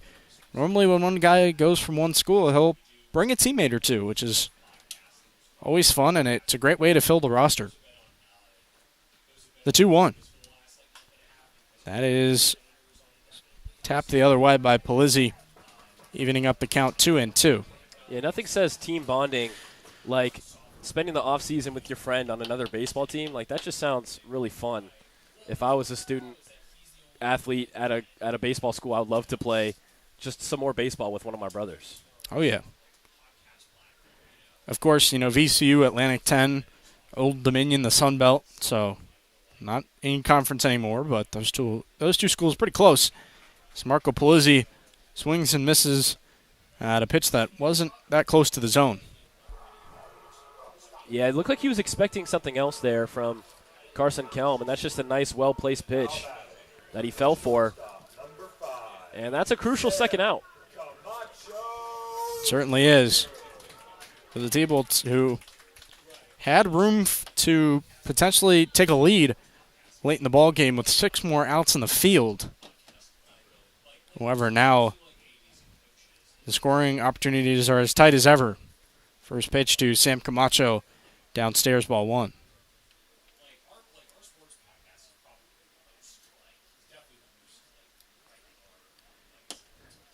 Camacho goes to another school in the PSAC with the Clarion Golden Eagles. He was originally at the University of North Florida back in his home state. Wound up redshirting due to injury, and now he's ready to head up north. He's going to have to pack some colder clothes, I'm sure, than what he's used to. That pitch gets the zone, strike one. Yeah, Jonah Costa was unfortunately done for the summer. Him and Camacho having a cool story, both growing up in Miami that, we covered in an article by Sam Bergstrom. Go check that out. The Miami connection that they have and the teammates that they were at North Florida momentarily. And being rivals in high school as well, Sam hit on that. Did a great job talking to those two, who have come such a long way to play. As that's grounded out to shortstop, Danny Hernandez picks it up on a hop, and this time he has more time to make a play, and it is out number 3. The Cropdusters don't relinquish the lead. However, it is a tie ball game here at Blair Baseball Stadium at 8 apiece. We'll go to the top of the 8th as the T-Bolts looking to hold it, and we'll see a new arm on the mound. But first, Brian will bring you a word from our sponsors. Athletic House. Athletic House on 18952 Bonanza Way in Gaithersburg is a promotional product distributor making mugs, pens, and T-shirts for advertisers. The Athletic House can supply your company with every possible promotional product from 3,000 suppliers. I've heard most people call it Anzaday. With so many ad specialties available, Athletic House can help leave a lasting impression with your customers. They will create long-lasting relationships with your clients. Athletic House, a proud supporter of the Silver Spring Tacoma Thunderbolts. Radial Tire Company. The Radial Tire Company on 9101 Brookville Road in Silver Spring specializes in balancing, repair, and installation of your car's tires. The Radial Tire Company has experienced technicians with commitment to quality service, advanced equipment for balancing and installation, and comprehensive repair options. The Radial Tire Company on 9101 Brookville Road in Silver Spring, a proud supporter of your Silver Spring Tacoma Thunderbolts.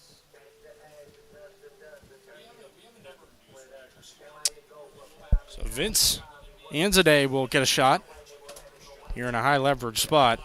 Rising freshman from Bethesda, Maryland, going to Dominican University.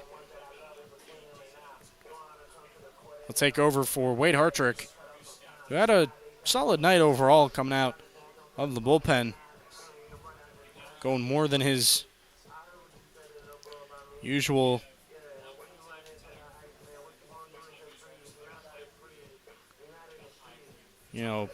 one inning spurt.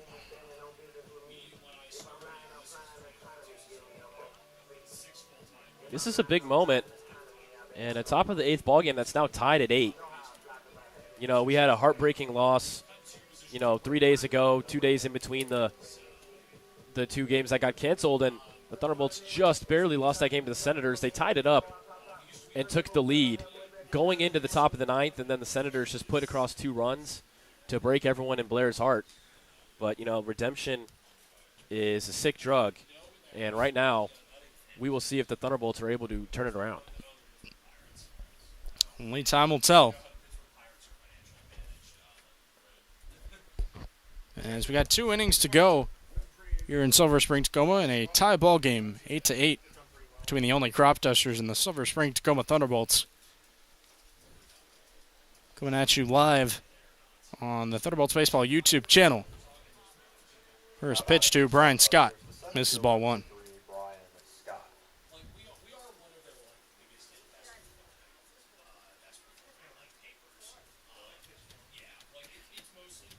Scott out of Frostburg State University. He's standing next to his teammate Mason Keller, who is in the crouch. Next pitch misses for a ball. And today a pretty young arm compared to his peers. Him and Kai Schmelzer are one of 2 freshmen on this team. Not uncommon here in Silver Spring, Tacoma, but testament to these guys for getting out ahead early. As Vince today gets back into the count, 2-1. Yeah, Brian Scott just got out ahead early on that pitch. Mm-hmm. He was just too quick on the pitch. And today's had 4 appearances, 5 innings, and 5 strikeouts for the right-hander. He will generate another swing and miss. 2-2 to Brian Scott.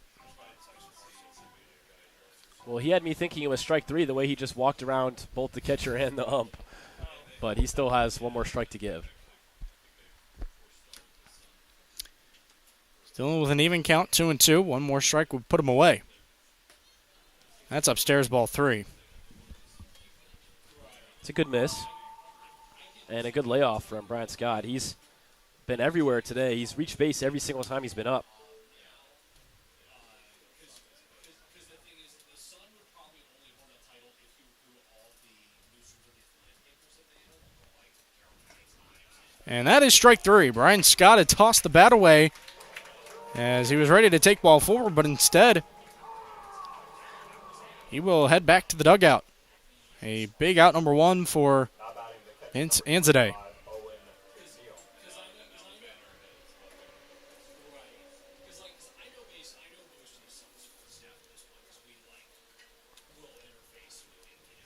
So for the first time today, Brian Scott is retired. Now goes to Owen McNeil. He's behind him in the order, and Vince Anzadeh has come out here and throwing strikes.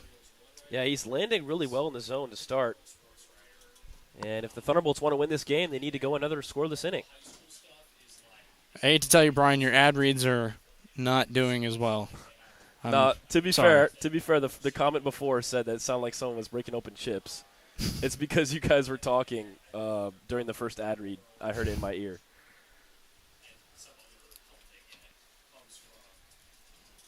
That is true, to be fair. You'll have to redeem yourself on the ad reads, apparently. You got to earn the people's trust. So that pitch is fouled away, strike 2.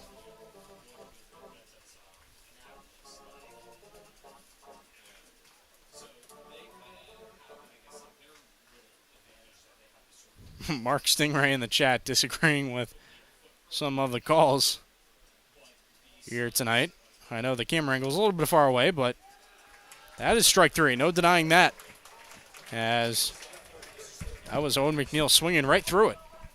It's Anzadeh, two outs, 2 strikeouts.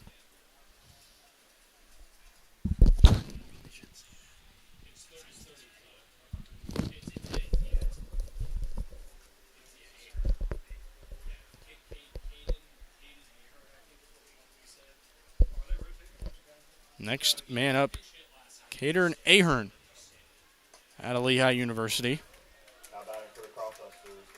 That is in there, strike 1. His parents were doing something with that name, trying to make sure it rhymed. I love it.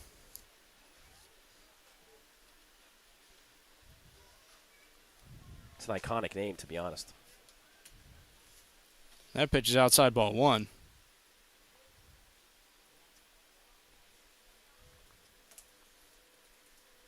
Well, we got someone shouting out the ABS system, tapping the helmet. As I said earlier, maybe that'll come to the Ripken League at some point. That pitch is fouled off, strike 2. I know it's coming to college baseball soon. When my friend told me that, I was like, okay, well, when is it coming to the Cal Ripken League, though? That's the real question. That's a decent ways down the road, my friend. Cropdusters haven't gotten anyone on in this inning. And it just misses for ball 2.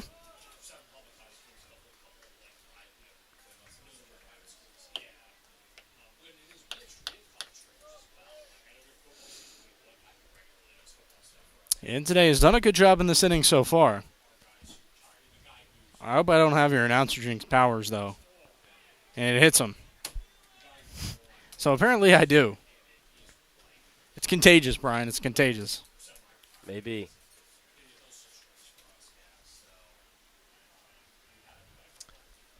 Good news is you're just 1 out away.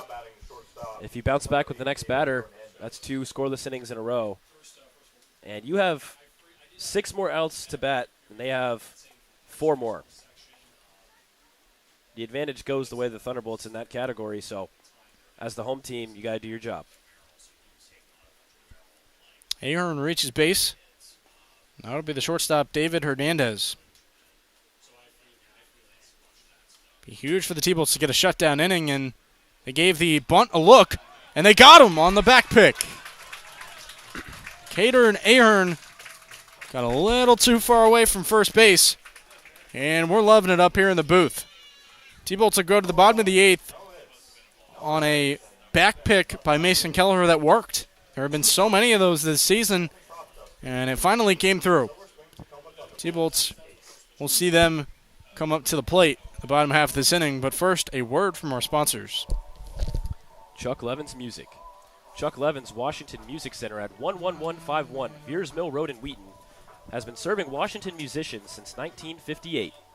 Chuck Levin's is family run and is famous for instrument sales, and its repair facilities for guitars, woodwinds, brass strings, and electronics. Open Monday through Saturday from 10 to 6. Chuck Levin's Washington Music Center at 11151 Beers Mill Road in Wheaton is a proud supporter of your Silver Spring Tacoma Thunderbolts. Wild Bill Sports. Wild Bill Sports is all about travel baseball and fun. At Wild Bill Sports, travel baseball is the journey players take to develop skills, increase confidence, and grow with integrity both on and off the field. Wild Bill Sports also promotes community engagement and giving back. Contact Wild Bill Sports at wildbillsports.com. Wild Bill Sports is a proud supporter of your Silver Spring Tacoma Thunderbolts.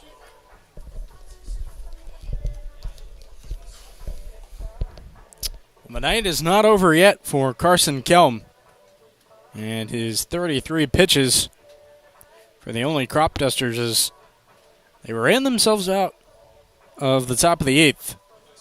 As the saying goes, you don't want to make your third out on the base paths, and that is exactly what happened. Now we're getting some TrackMan love in the chat. We love our TrackMan Grant. Shout out Grant. They're calling for TrackMan. I think they're calling for the TrackMan system, but of course we always, whenever I think of TrackMan, I think of our TrackMan guy Grant. Yeah, Grant is the greatest. Yes. And if anyone has anything to say about Grant, you can take it up with me. So you got his back. I got his back 100%. I respect that. So after a clean inning from Vince Anzadeh, he'll get the T-Bolts off the field and back in the box. First pitch to Iden Pro. Misses ball one.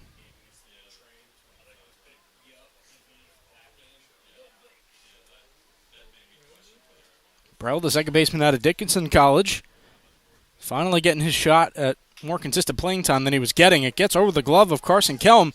Pro trying to dig it out, and he will not. We ground out up the middle, a 6-3 throw for Dandy Hernandez. Yeah, Hernandez was just running at that one with full speed as he picked it up. And he had too much momentum into that throw to gun him down. Just a nice play in the infield. So the lefty is done. Back to righties for Carson Kelm. First pitch to Mason Kelleher. He's in there for strike one. It seemed like he almost wanted to swing, but it was called either way, no appeal. What a game for Kelleher once again. The bat's hot. 2 for 4, 3 RBIs so far. That is swung on and missed. Strike two, right as you were complimenting his day. Yeah, I was going to say, the only struggle with Kelleher tonight has just been fishing for certain pitches low in the zone, and he does it right there. He's got a strikeout on the day, and he's down 0-2 quick. Again, it's the announcer jinx, I'm telling you. Fouled off. He'll keep the at-bat alive. There's no announcer jinx when it comes to, at this point, I'm done with it. There's no such thing as announcer jinx, kids. It's all based on the players. It's never my fault. You're bought in on. It's never my fault. You're just dealing yourself out. Another foul ball by Kelleher. We're never bringing it up again. Okay. It's never my fault. It's always the players' fault for just agreeing with me or disagreeing. That's a way I've never thought about it before. I respect your creativity.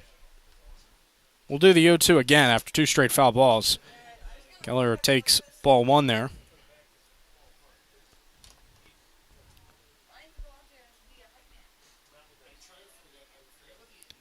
Kelleher trying to work his way back into this at-bat.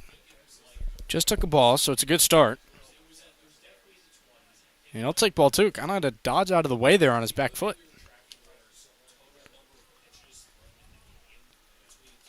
Carson Kelm now north of the 40 pitch mark. Mentioning a lot of guys from Lehigh today. He's been one of them. That is hit the other way, foul. Great fight from Kelleher. He started down 0-2. It's 2-2 now. He's fouled plenty of pitches off.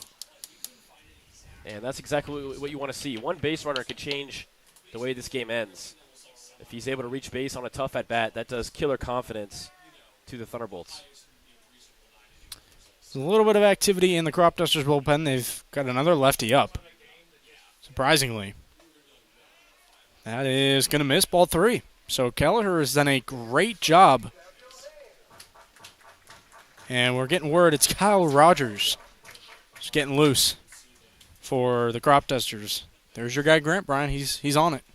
Track man, best man. Foul ball by Kelleher. It's his 4th foul ball in this at-bat.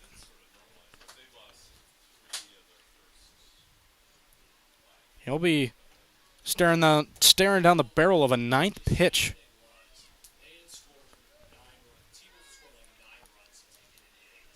The 2-2. Swung on and missed, strike 3 out in front. As Carson Kilm picks up the strikeout there. Next man he'll face is Cameron Baker. Both teams now not really able to get things going recently in terms of scoring. The Thunderbolts, well, in terms of this game, really, because it's 8-8, so relatively to this game. But yeah, only 4 outs left for the Thunderbolts to get a run, and 3 outs for Olney. First pitch to Cameron Baker, swung on and missed, strike 1. And Brian, to me, it looks like Matthew Kim has got a new friend who wears no batting gloves.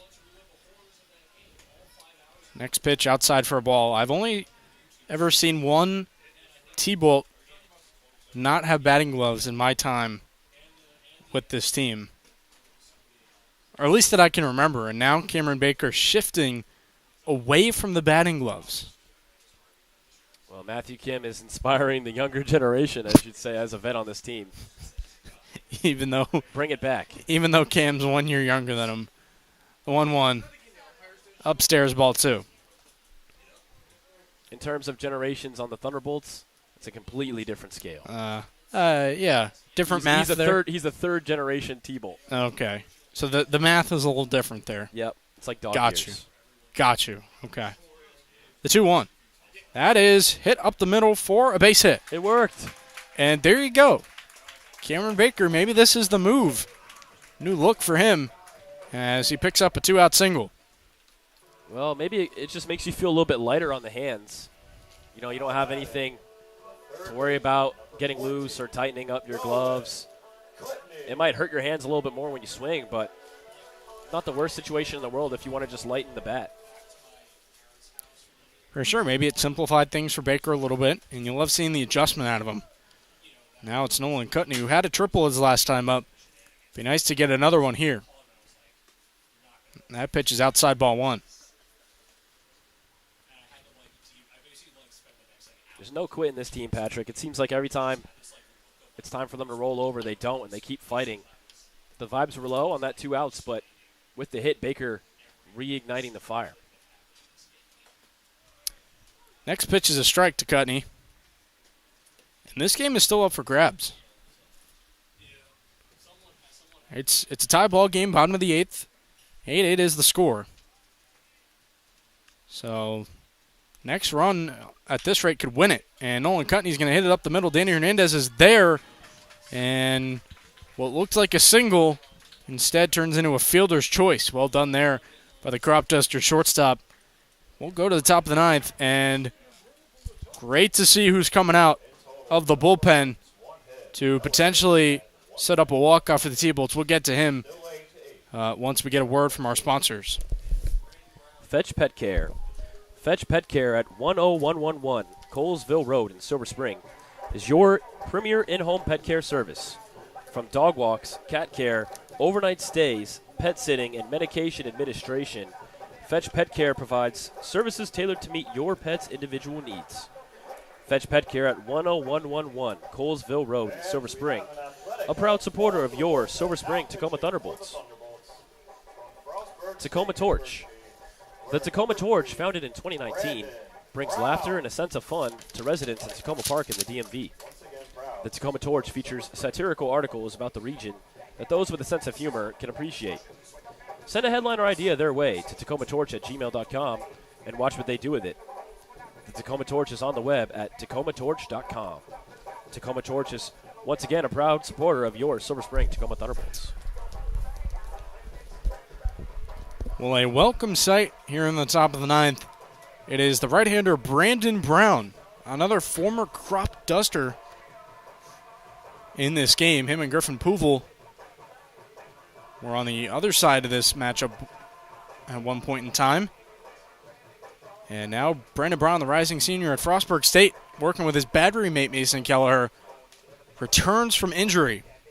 It was really cool to talk to him and how he's working, from what I remember, a fastball, slider, curveball, changeup, combo. Or maybe he talked about north-south. I do remember that. So, well, it's a huge comeback for Brown, who hasn't seen time due to injury in a long time. And what a high-pressure situation for him to be put in. A tie baseball game in the top of the ninth. Nothing like the adrenaline that he's probably feeling after not playing for a long time. So Anzade put up a nice scoreless inning, but that was all she wrote for the young right-hander. Now as he turns it over to more of a veteran. And the stuff is really good from Brandon Brown. He was originally at Wake Forest, which has turned into a pitching factory as of late. Ultimately ended up at Frostburg State with the Bobcats. And you'd have to think the chemistry with him and Kelleher is off the charts right now. 100%. That's probably a big reason he's in the game, as well as, that fastball he throws. Again, the Thunderbolts love having a guy that can throw heat in the late game situations.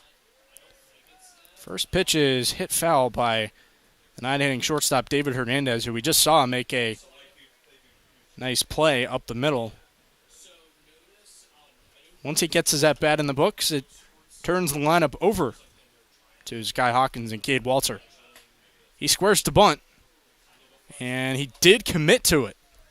So he's quickly going to go down 0-2.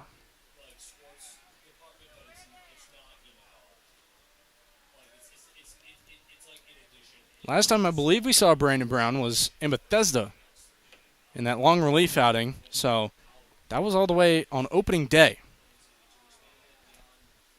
Pitch misses, ball one from the right-hander.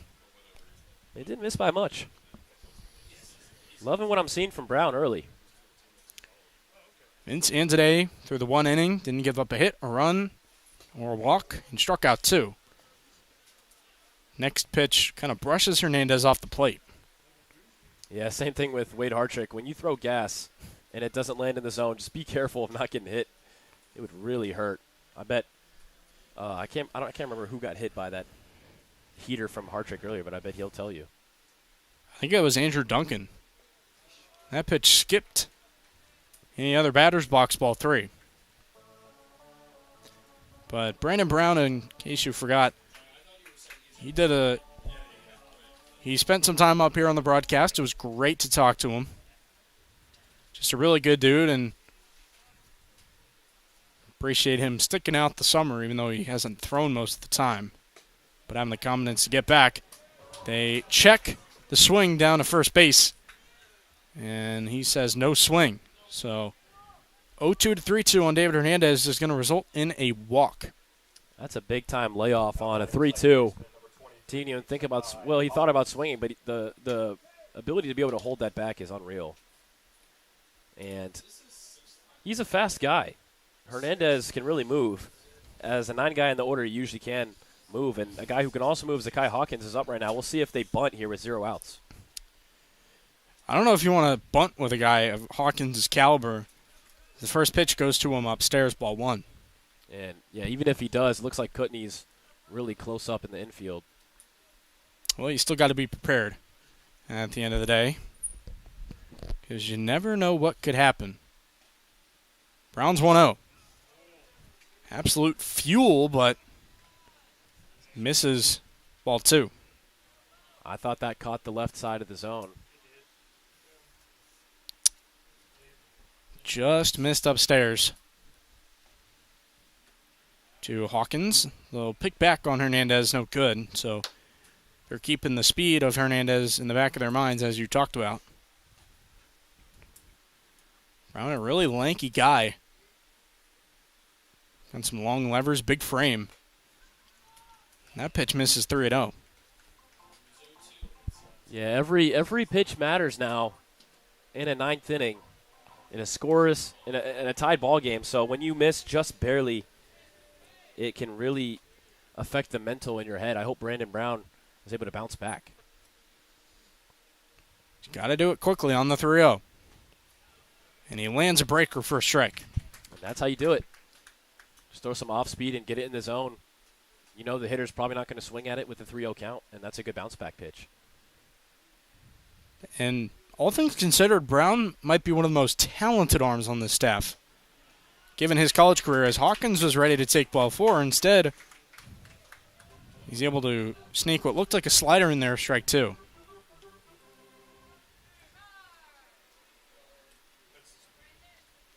He's kind of done some reverse at-bats here as Hernandez, another pickoff attempt on him.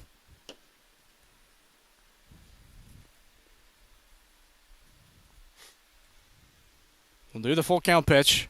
Every at-bat counts. And I believe they hit him. So runners go to first and second now for Brandon Brown. And Mason Keller will call an infield meeting. And Brock Hunter will join said meeting. And I will say, I'll play devil's advocate here. In the beginning of that at-bat, Brandon Brown had a beautiful pitch that I thought caught that left-hand side of the strike zone. And it was called a ball, and then eventually he got in that 3-0 count where he had to come back. I wonder in that stage just how big of a pitch that might be. Of course, so many pitches go by that, you know, you can't just focus on one. But for a guy like Brandon Brown who's coming back from a long time without pitching, he comes in a crucial spot, a tie ball game, and, you know, it's a tough thing to ask of a pitcher who hasn't pitched in like a month. Well, the go-ahead run is in scoring position. Brock Hunter seems to be relying on the pure stuff alone from Brandon Brown coming off of injury.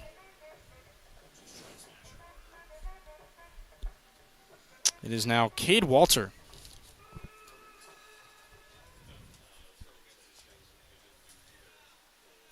With runners on first and second here in the biggest spot of the night. I have a feeling we'll see more of these from both sides, but for now, Brandon Brown has to lock in and pick up an out. Well, Cade Walter leads the league in walks and is second in on-base percentage with 540 OBP. Definitely a tough out. First pitch misses a little bit high, ball 1. He's obviously an all-star as well. He's got 26 RBIs, about an RBI game, as I mentioned earlier in this game. 10 extra base hits, 18 strikeouts. We'll see if Brown can try to produce something that can just get him out. Absolutely insane pace from Walter as he fists one foul.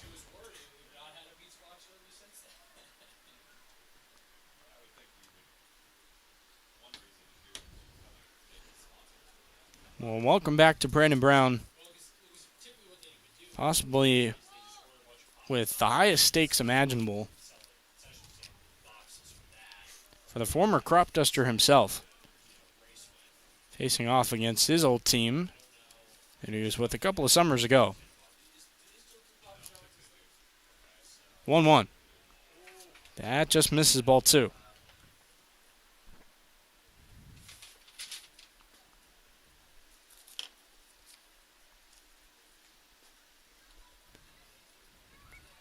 Fricky has come really far in from first base to prepare for a bunt. That next pitch misses ball 3.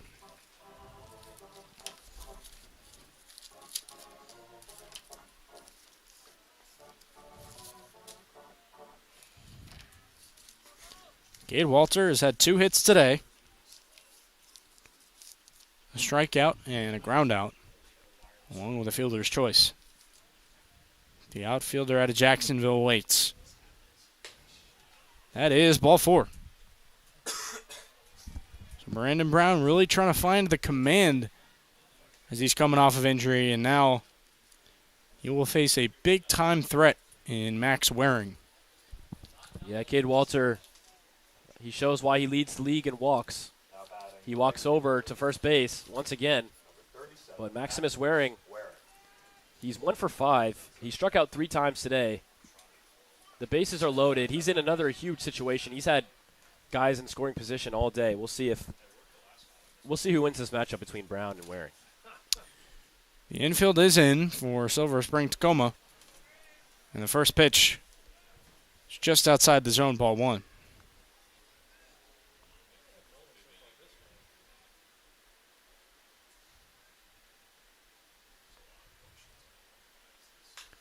That's going to be popped up. Cutney on his horse. And so is Puvel, and he is going to miss the throw. So a little bit of a Bermuda triangle as Sam Camacho, Nolan Cutney, and Griffin Puvel gave it a race. Nobody ended up catching it, and it ultimately fell in for a single.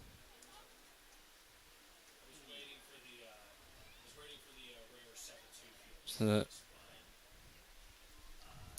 runners go station to station. Now Andrew Duncan, who was hit by that pitch from Wade Hartrick, will get a shot now.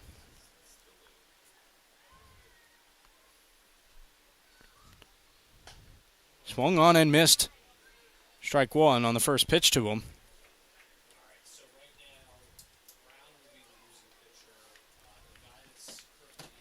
David Hernandez came all the way home to score on that play. So the Cropdusters take a 9-8 lead. And Keller with a huge block. They're going to try and get Hawkins at the plate. And instead, with some huge heads-up base running, he is able to score.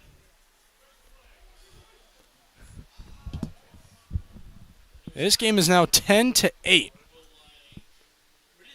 Courtesy of aggressive base running from Zakai Hawkins.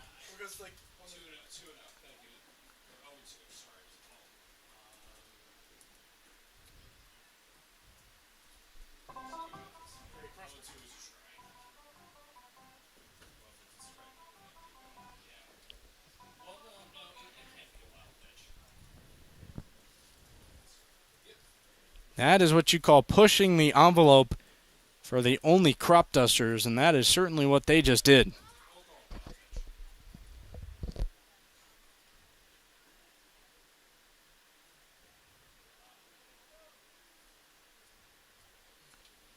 Runners do go to second and third on the overthrow from Brandon Brown. Gallagher did a phenomenal job of blocking it, just didn't quite have enough time to recover, and now the count runs 2-1.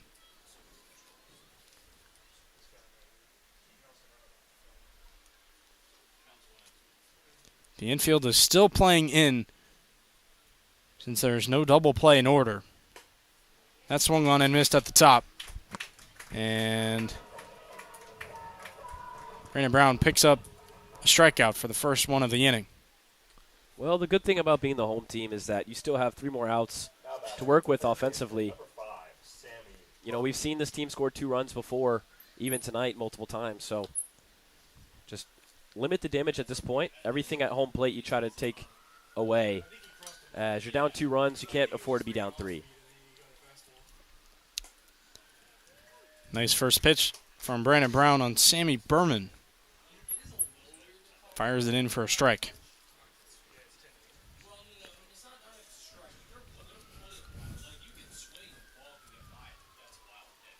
The 0-1. That is hit through the right side for a base hit. 1 run will score. Another one in Max Waring right behind it.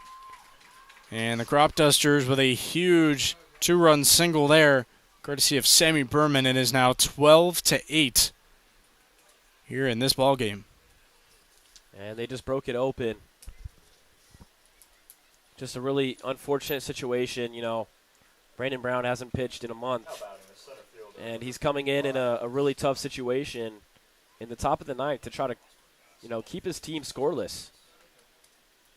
You know, Vince Anzade had a really strong inning previously, and then just one inning, Brandon Brown comes in, and unfortunately, you just got to feel for him. First pitch to Brian Scott is upstairs, so much so that he has to duck out of the way. I mean, local-ish D2, like, that feels like a pretty safe pipeline. That is swung on and missed for a strike. Next pitch from Brown. He is trying to rebound after giving up 4 runs here in the top of the ninth. T-Bolts have to at least match it and score 5 to win. Sammy Berman takes off. Got a great jump, and he'll be in there safely.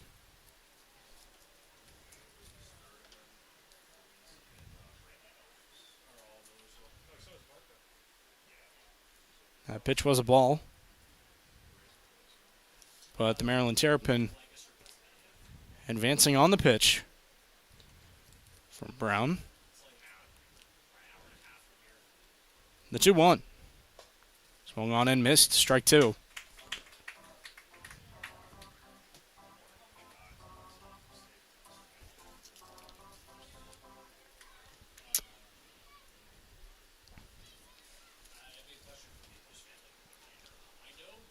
Count is even. 2-2 on Ryan Scott facing Brandon Brown, his collegiate teammate.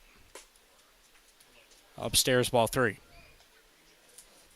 3 teammates in one play, really. Him, Kelleher, and Scott. Yeah, this is... Frostburg State's got to be loving it. It's what they're seeing right now. Someone send it to their socials. I'm sure they'll collab post. Oh, yeah. That swung on and missed. Strike 3.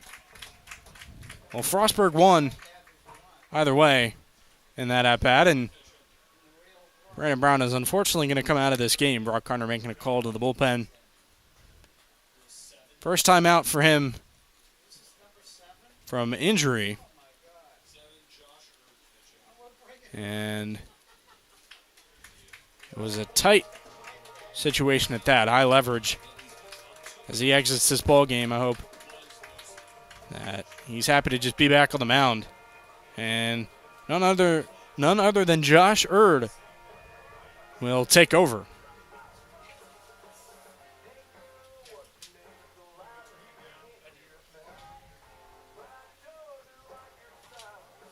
Josh Erd, a guy that really is just so active in this bullpen. At this point, the damage is done for Olney, so what he does is he just goes into it and gets the final out. All business. And, you know, I just want to give a shout-out to Josh Erd. This is a personal one for me, but just goes to show how good of a guy he is. Earlier today, I was going to get some water from the concessions right before the game started, and Josh is in front of me. He's like, hey, what's up, man? Like, what do you want to get? Like, what are you about to get? I was like, oh, dude, I'm going to get some water. Josh Erd bought me a water for free. So that's just the kind of guy he is. He's a great guy. We love Josh Erd. And I don't know. I just think that's a perfect testament of his character. Mm-hmm. He happened to do it for me, but he would do it for anybody. Yeah. He's just a pleasure to have on the squad.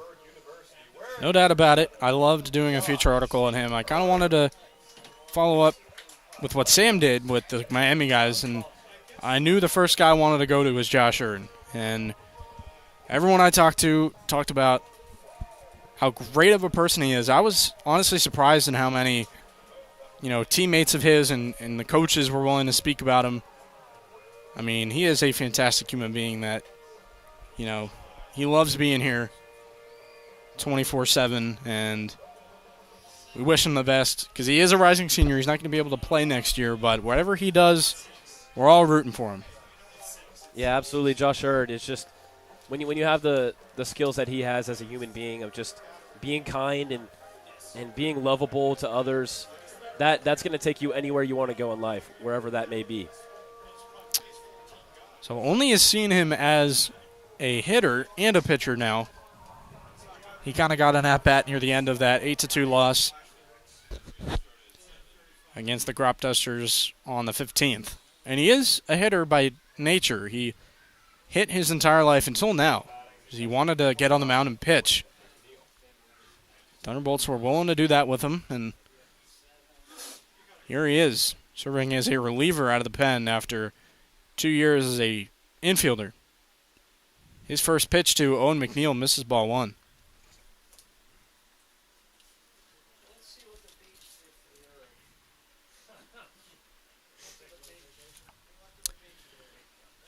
T-Bolts only down by 4, and if they have to deal with a 4-run deficit, then that's not the end of the world as Owen McNeil tips it into the mitt, strike one.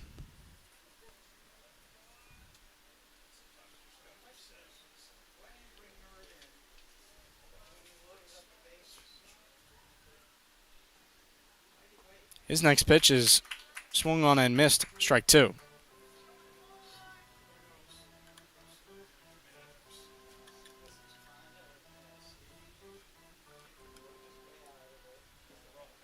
Bird's got one more strike to get to hopefully send the T-Bolts toward a walk-off win. Bourbon dancing off second. That pitch misses arm side ball two. Yeah, he had a huge lead off of second base. I thought he was just going to take off. T-Bolts really haven't paid any runners any mind today. They've made a couple of pickoff attempts here and there, but, runners have been able to go freely as Josh Erd generates a swing and a miss on McNeil. He gets out of the jam, but not before the Cropdusters put up 4 in the top of the ninth to take a 12-8 lead here in this one. T-Bolts looking to make a comeback in the bottom of the ninth, as we'll bring you the action on the Thunderbolts Baseball YouTube channel. Nando Peri Peri Chicken. Nando's Peri Peri Chicken on 924 Ellsworth Drive in Silver Spring is the best chicken in the world because it uses peri-peri sauce. From chicken on the bone to wraps and sandwiches, along with the salad and veggie options, Nando's is your choice for great food. Nando's Peri Peri Chicken, proud supporter of your Silver Spring Tacoma Thunderbolts. United Therapeutics. United Therapeutics in Silver Spring develops pharmaceuticals and technologies that help patients in need of organ transplantation. United Therapeutics is guided by the principles of always striving to do the right thing and relentlessly pushing to always do better. As a result, the company was included among America's best companies by Forbes magazine. United Therapeutics in Silver Spring is a proud supporter of your Silver Spring Tacoma Thunderbolts.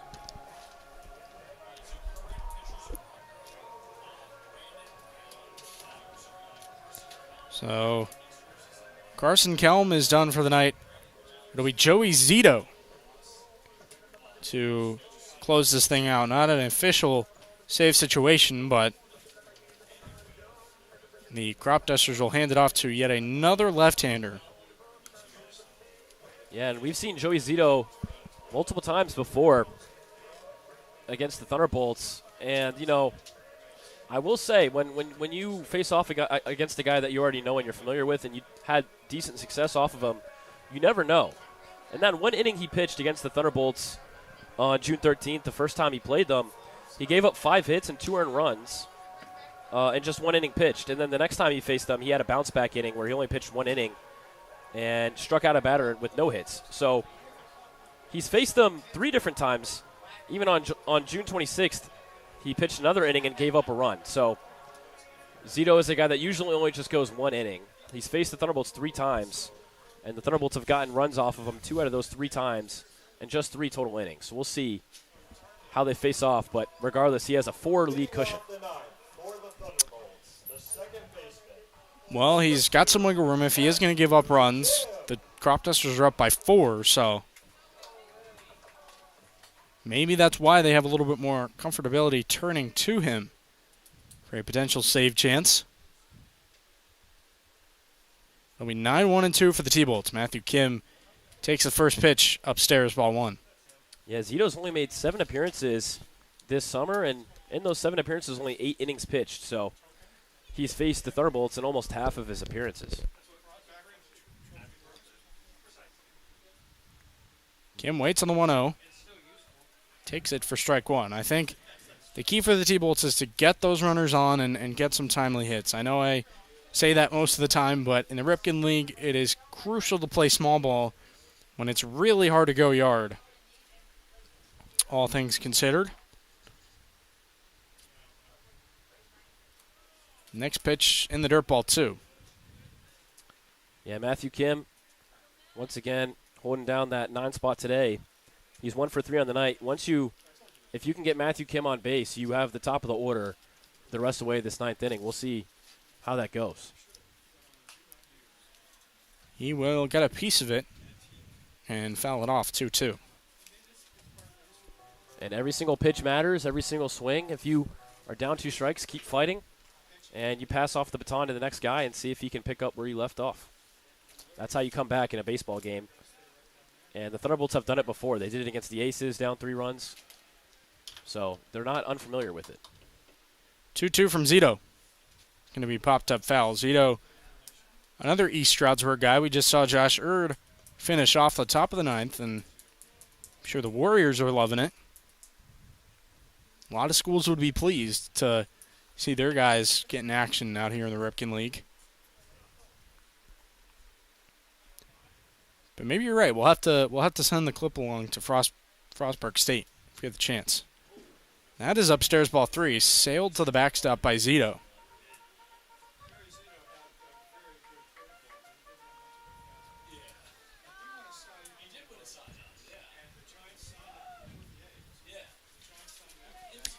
The count is full on Matthew Kim. How much of a tone setter it would be for him to get on first base when the T-Bolts are down 4. And he does. It all starts now. Matthew Kim reaches base, and he turns it over to the top of the order. That is why he is so good in that 9 spot. Yeah, and like I said, the best thing about Kim getting on is now that Kim gets on, you have the top of the order the rest of the way in the 9th. And we shall see if that top of the order comes through. It's a little bit of different top of the order than it usually is without Pagase and Sturdivant, but plenty of guys with 2 hits in this game, including Griffin Pouvel, who's up right now. Griff fouls the first pitch away for strike 1. Pouvel on base 3 times today, so if he could keep it going, that would be fantastic. Every little bit helps when you're down 4 and you only have 1 inning left. That was a decent breaker from Zito, but doesn't catch the zone.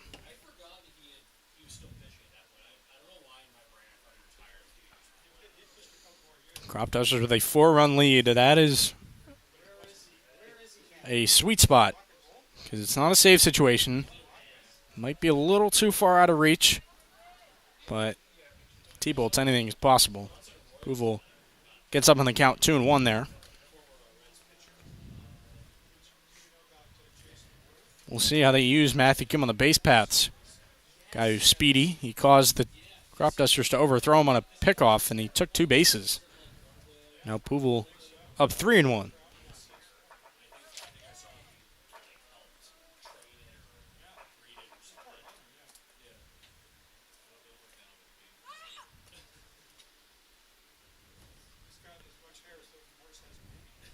Having 2 runners on would be oh so important.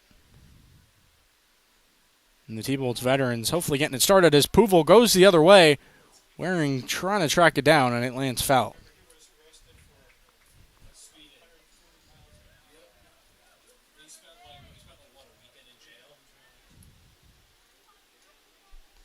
Matthew Russell starting to get loose in the bullpen in case worst comes to shove with Zito.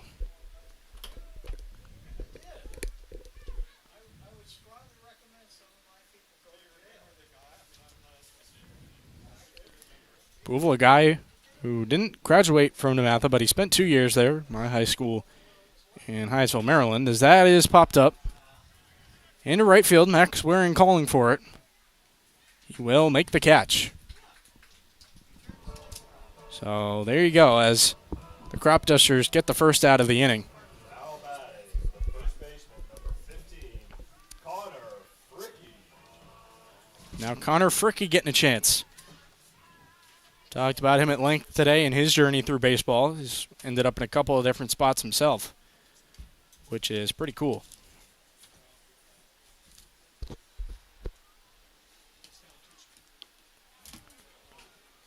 He'll take a first pitch strike.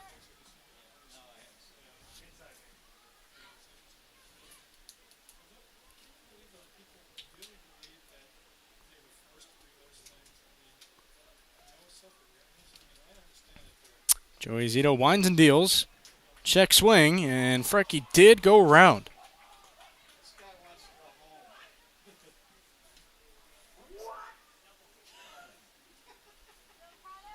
Fricky's done a good job at first base today. He has also reached base 3 times. Had a double where he scored in the first, reached on a walk in the second, and then a single in the 7th. He hits it the other way, foul. Would have been a nice play by his counterpart, or new counterpart, I should say, Cater and Ahern.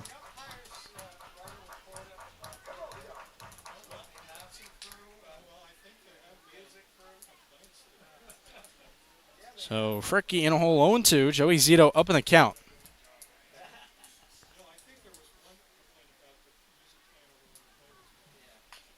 Fricky taps it over to third. Sammy Berman able to get one. And the Cropdusters turn 2 to end the night. A fantastic effort from these two teams, where the Cropdusters did their thing when it was all said and done, scoring 4 runs in the top of the 9th. And what a matchup this was. Probably the closest it has ever been between these two teams. It came down to the wire, but the Cropdusters avail. They have now won all 8 games against the Silver Spring Tacoma Thunderbolts this season, as these two teams won't face each other again unless it's in the postseason. We'll see how far the T-Bolts get. The Cropdusters, being one of the best teams in the league, I'm sure are hunting for a title, but they pull it off. The double play to end it, only making it sweeter for the Dusters and the All Blacks. And it was truly a dogfight by the end, but the Cropdusters take it home. What a great night of baseball this was overall from these two teams. Again, the best matchup we've seen. Cropdusters normally have won by larger margins of victory. However, they came out with it here tonight.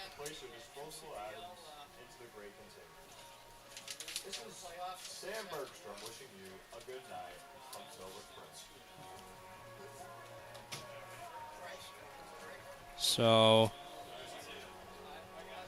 as we get into the home stretch here between the T-Bolts and the Cropdusters. Now the T-Bolts, they'll go to Southern Maryland tomorrow.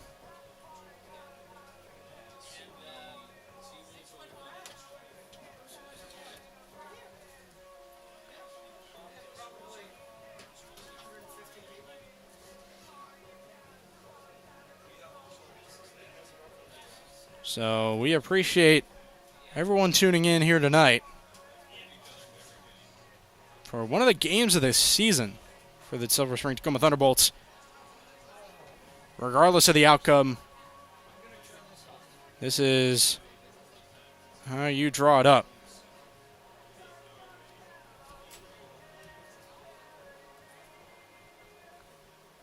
As the final score is 12-8.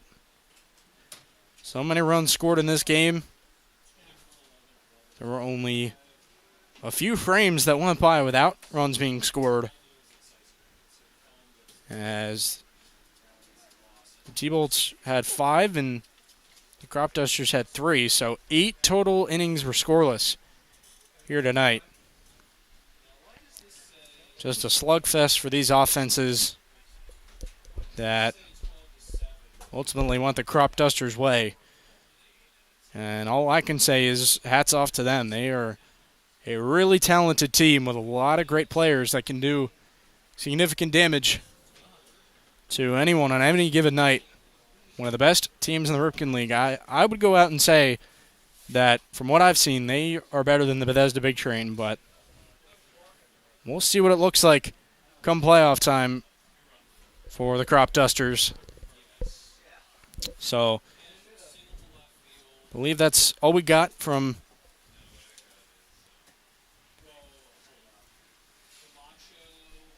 Brian Alves here tonight. You can argue the top 3 teams in the Ripken League, I would say, but for my money, in my opinion, Olney has never looked better. And we are going to hear from Brian one more time here in this one as the T-Bolts go down 12-8. Hello, scampering back. Sorry about that. Now you're good, man. Tough effort from the Thunderbolts today. Another one that unfortunately got away as the game ended, but you got to love the effort from the Thunderbolts. And an Olney team that has really dominated the series against them. They end up with the sweep, but this is the closest game they played at Blair. So you got to be proud of that. So the winning pitcher, I believe, is going to be Carson Kelm, and on the losing side is Brandon Brown. Those two are the pitchers of record here tonight as the Cropdusters scored 12 runs on 11 hits, and the Silver Spring Tacoma Thunderbolts scored 8 runs on 11 hits of their own. So, a great night overall, as I've said before. We had an attendance of 241 here tonight in Silver Spring, Tacoma. This game went 3 hours and 47 minutes. So, these two teams are done for the year, playing each other, and with all that being said, for everyone else here in the press box and our media staff, for Brian Alves, I'm Patrick Moran, and we will be signing off for the night. We appreciate everyone tuning in, especially our Cropdusters guy. Glad that you could see the win, my friend. Take care, and we'll check in tomorrow from Southern Maryland.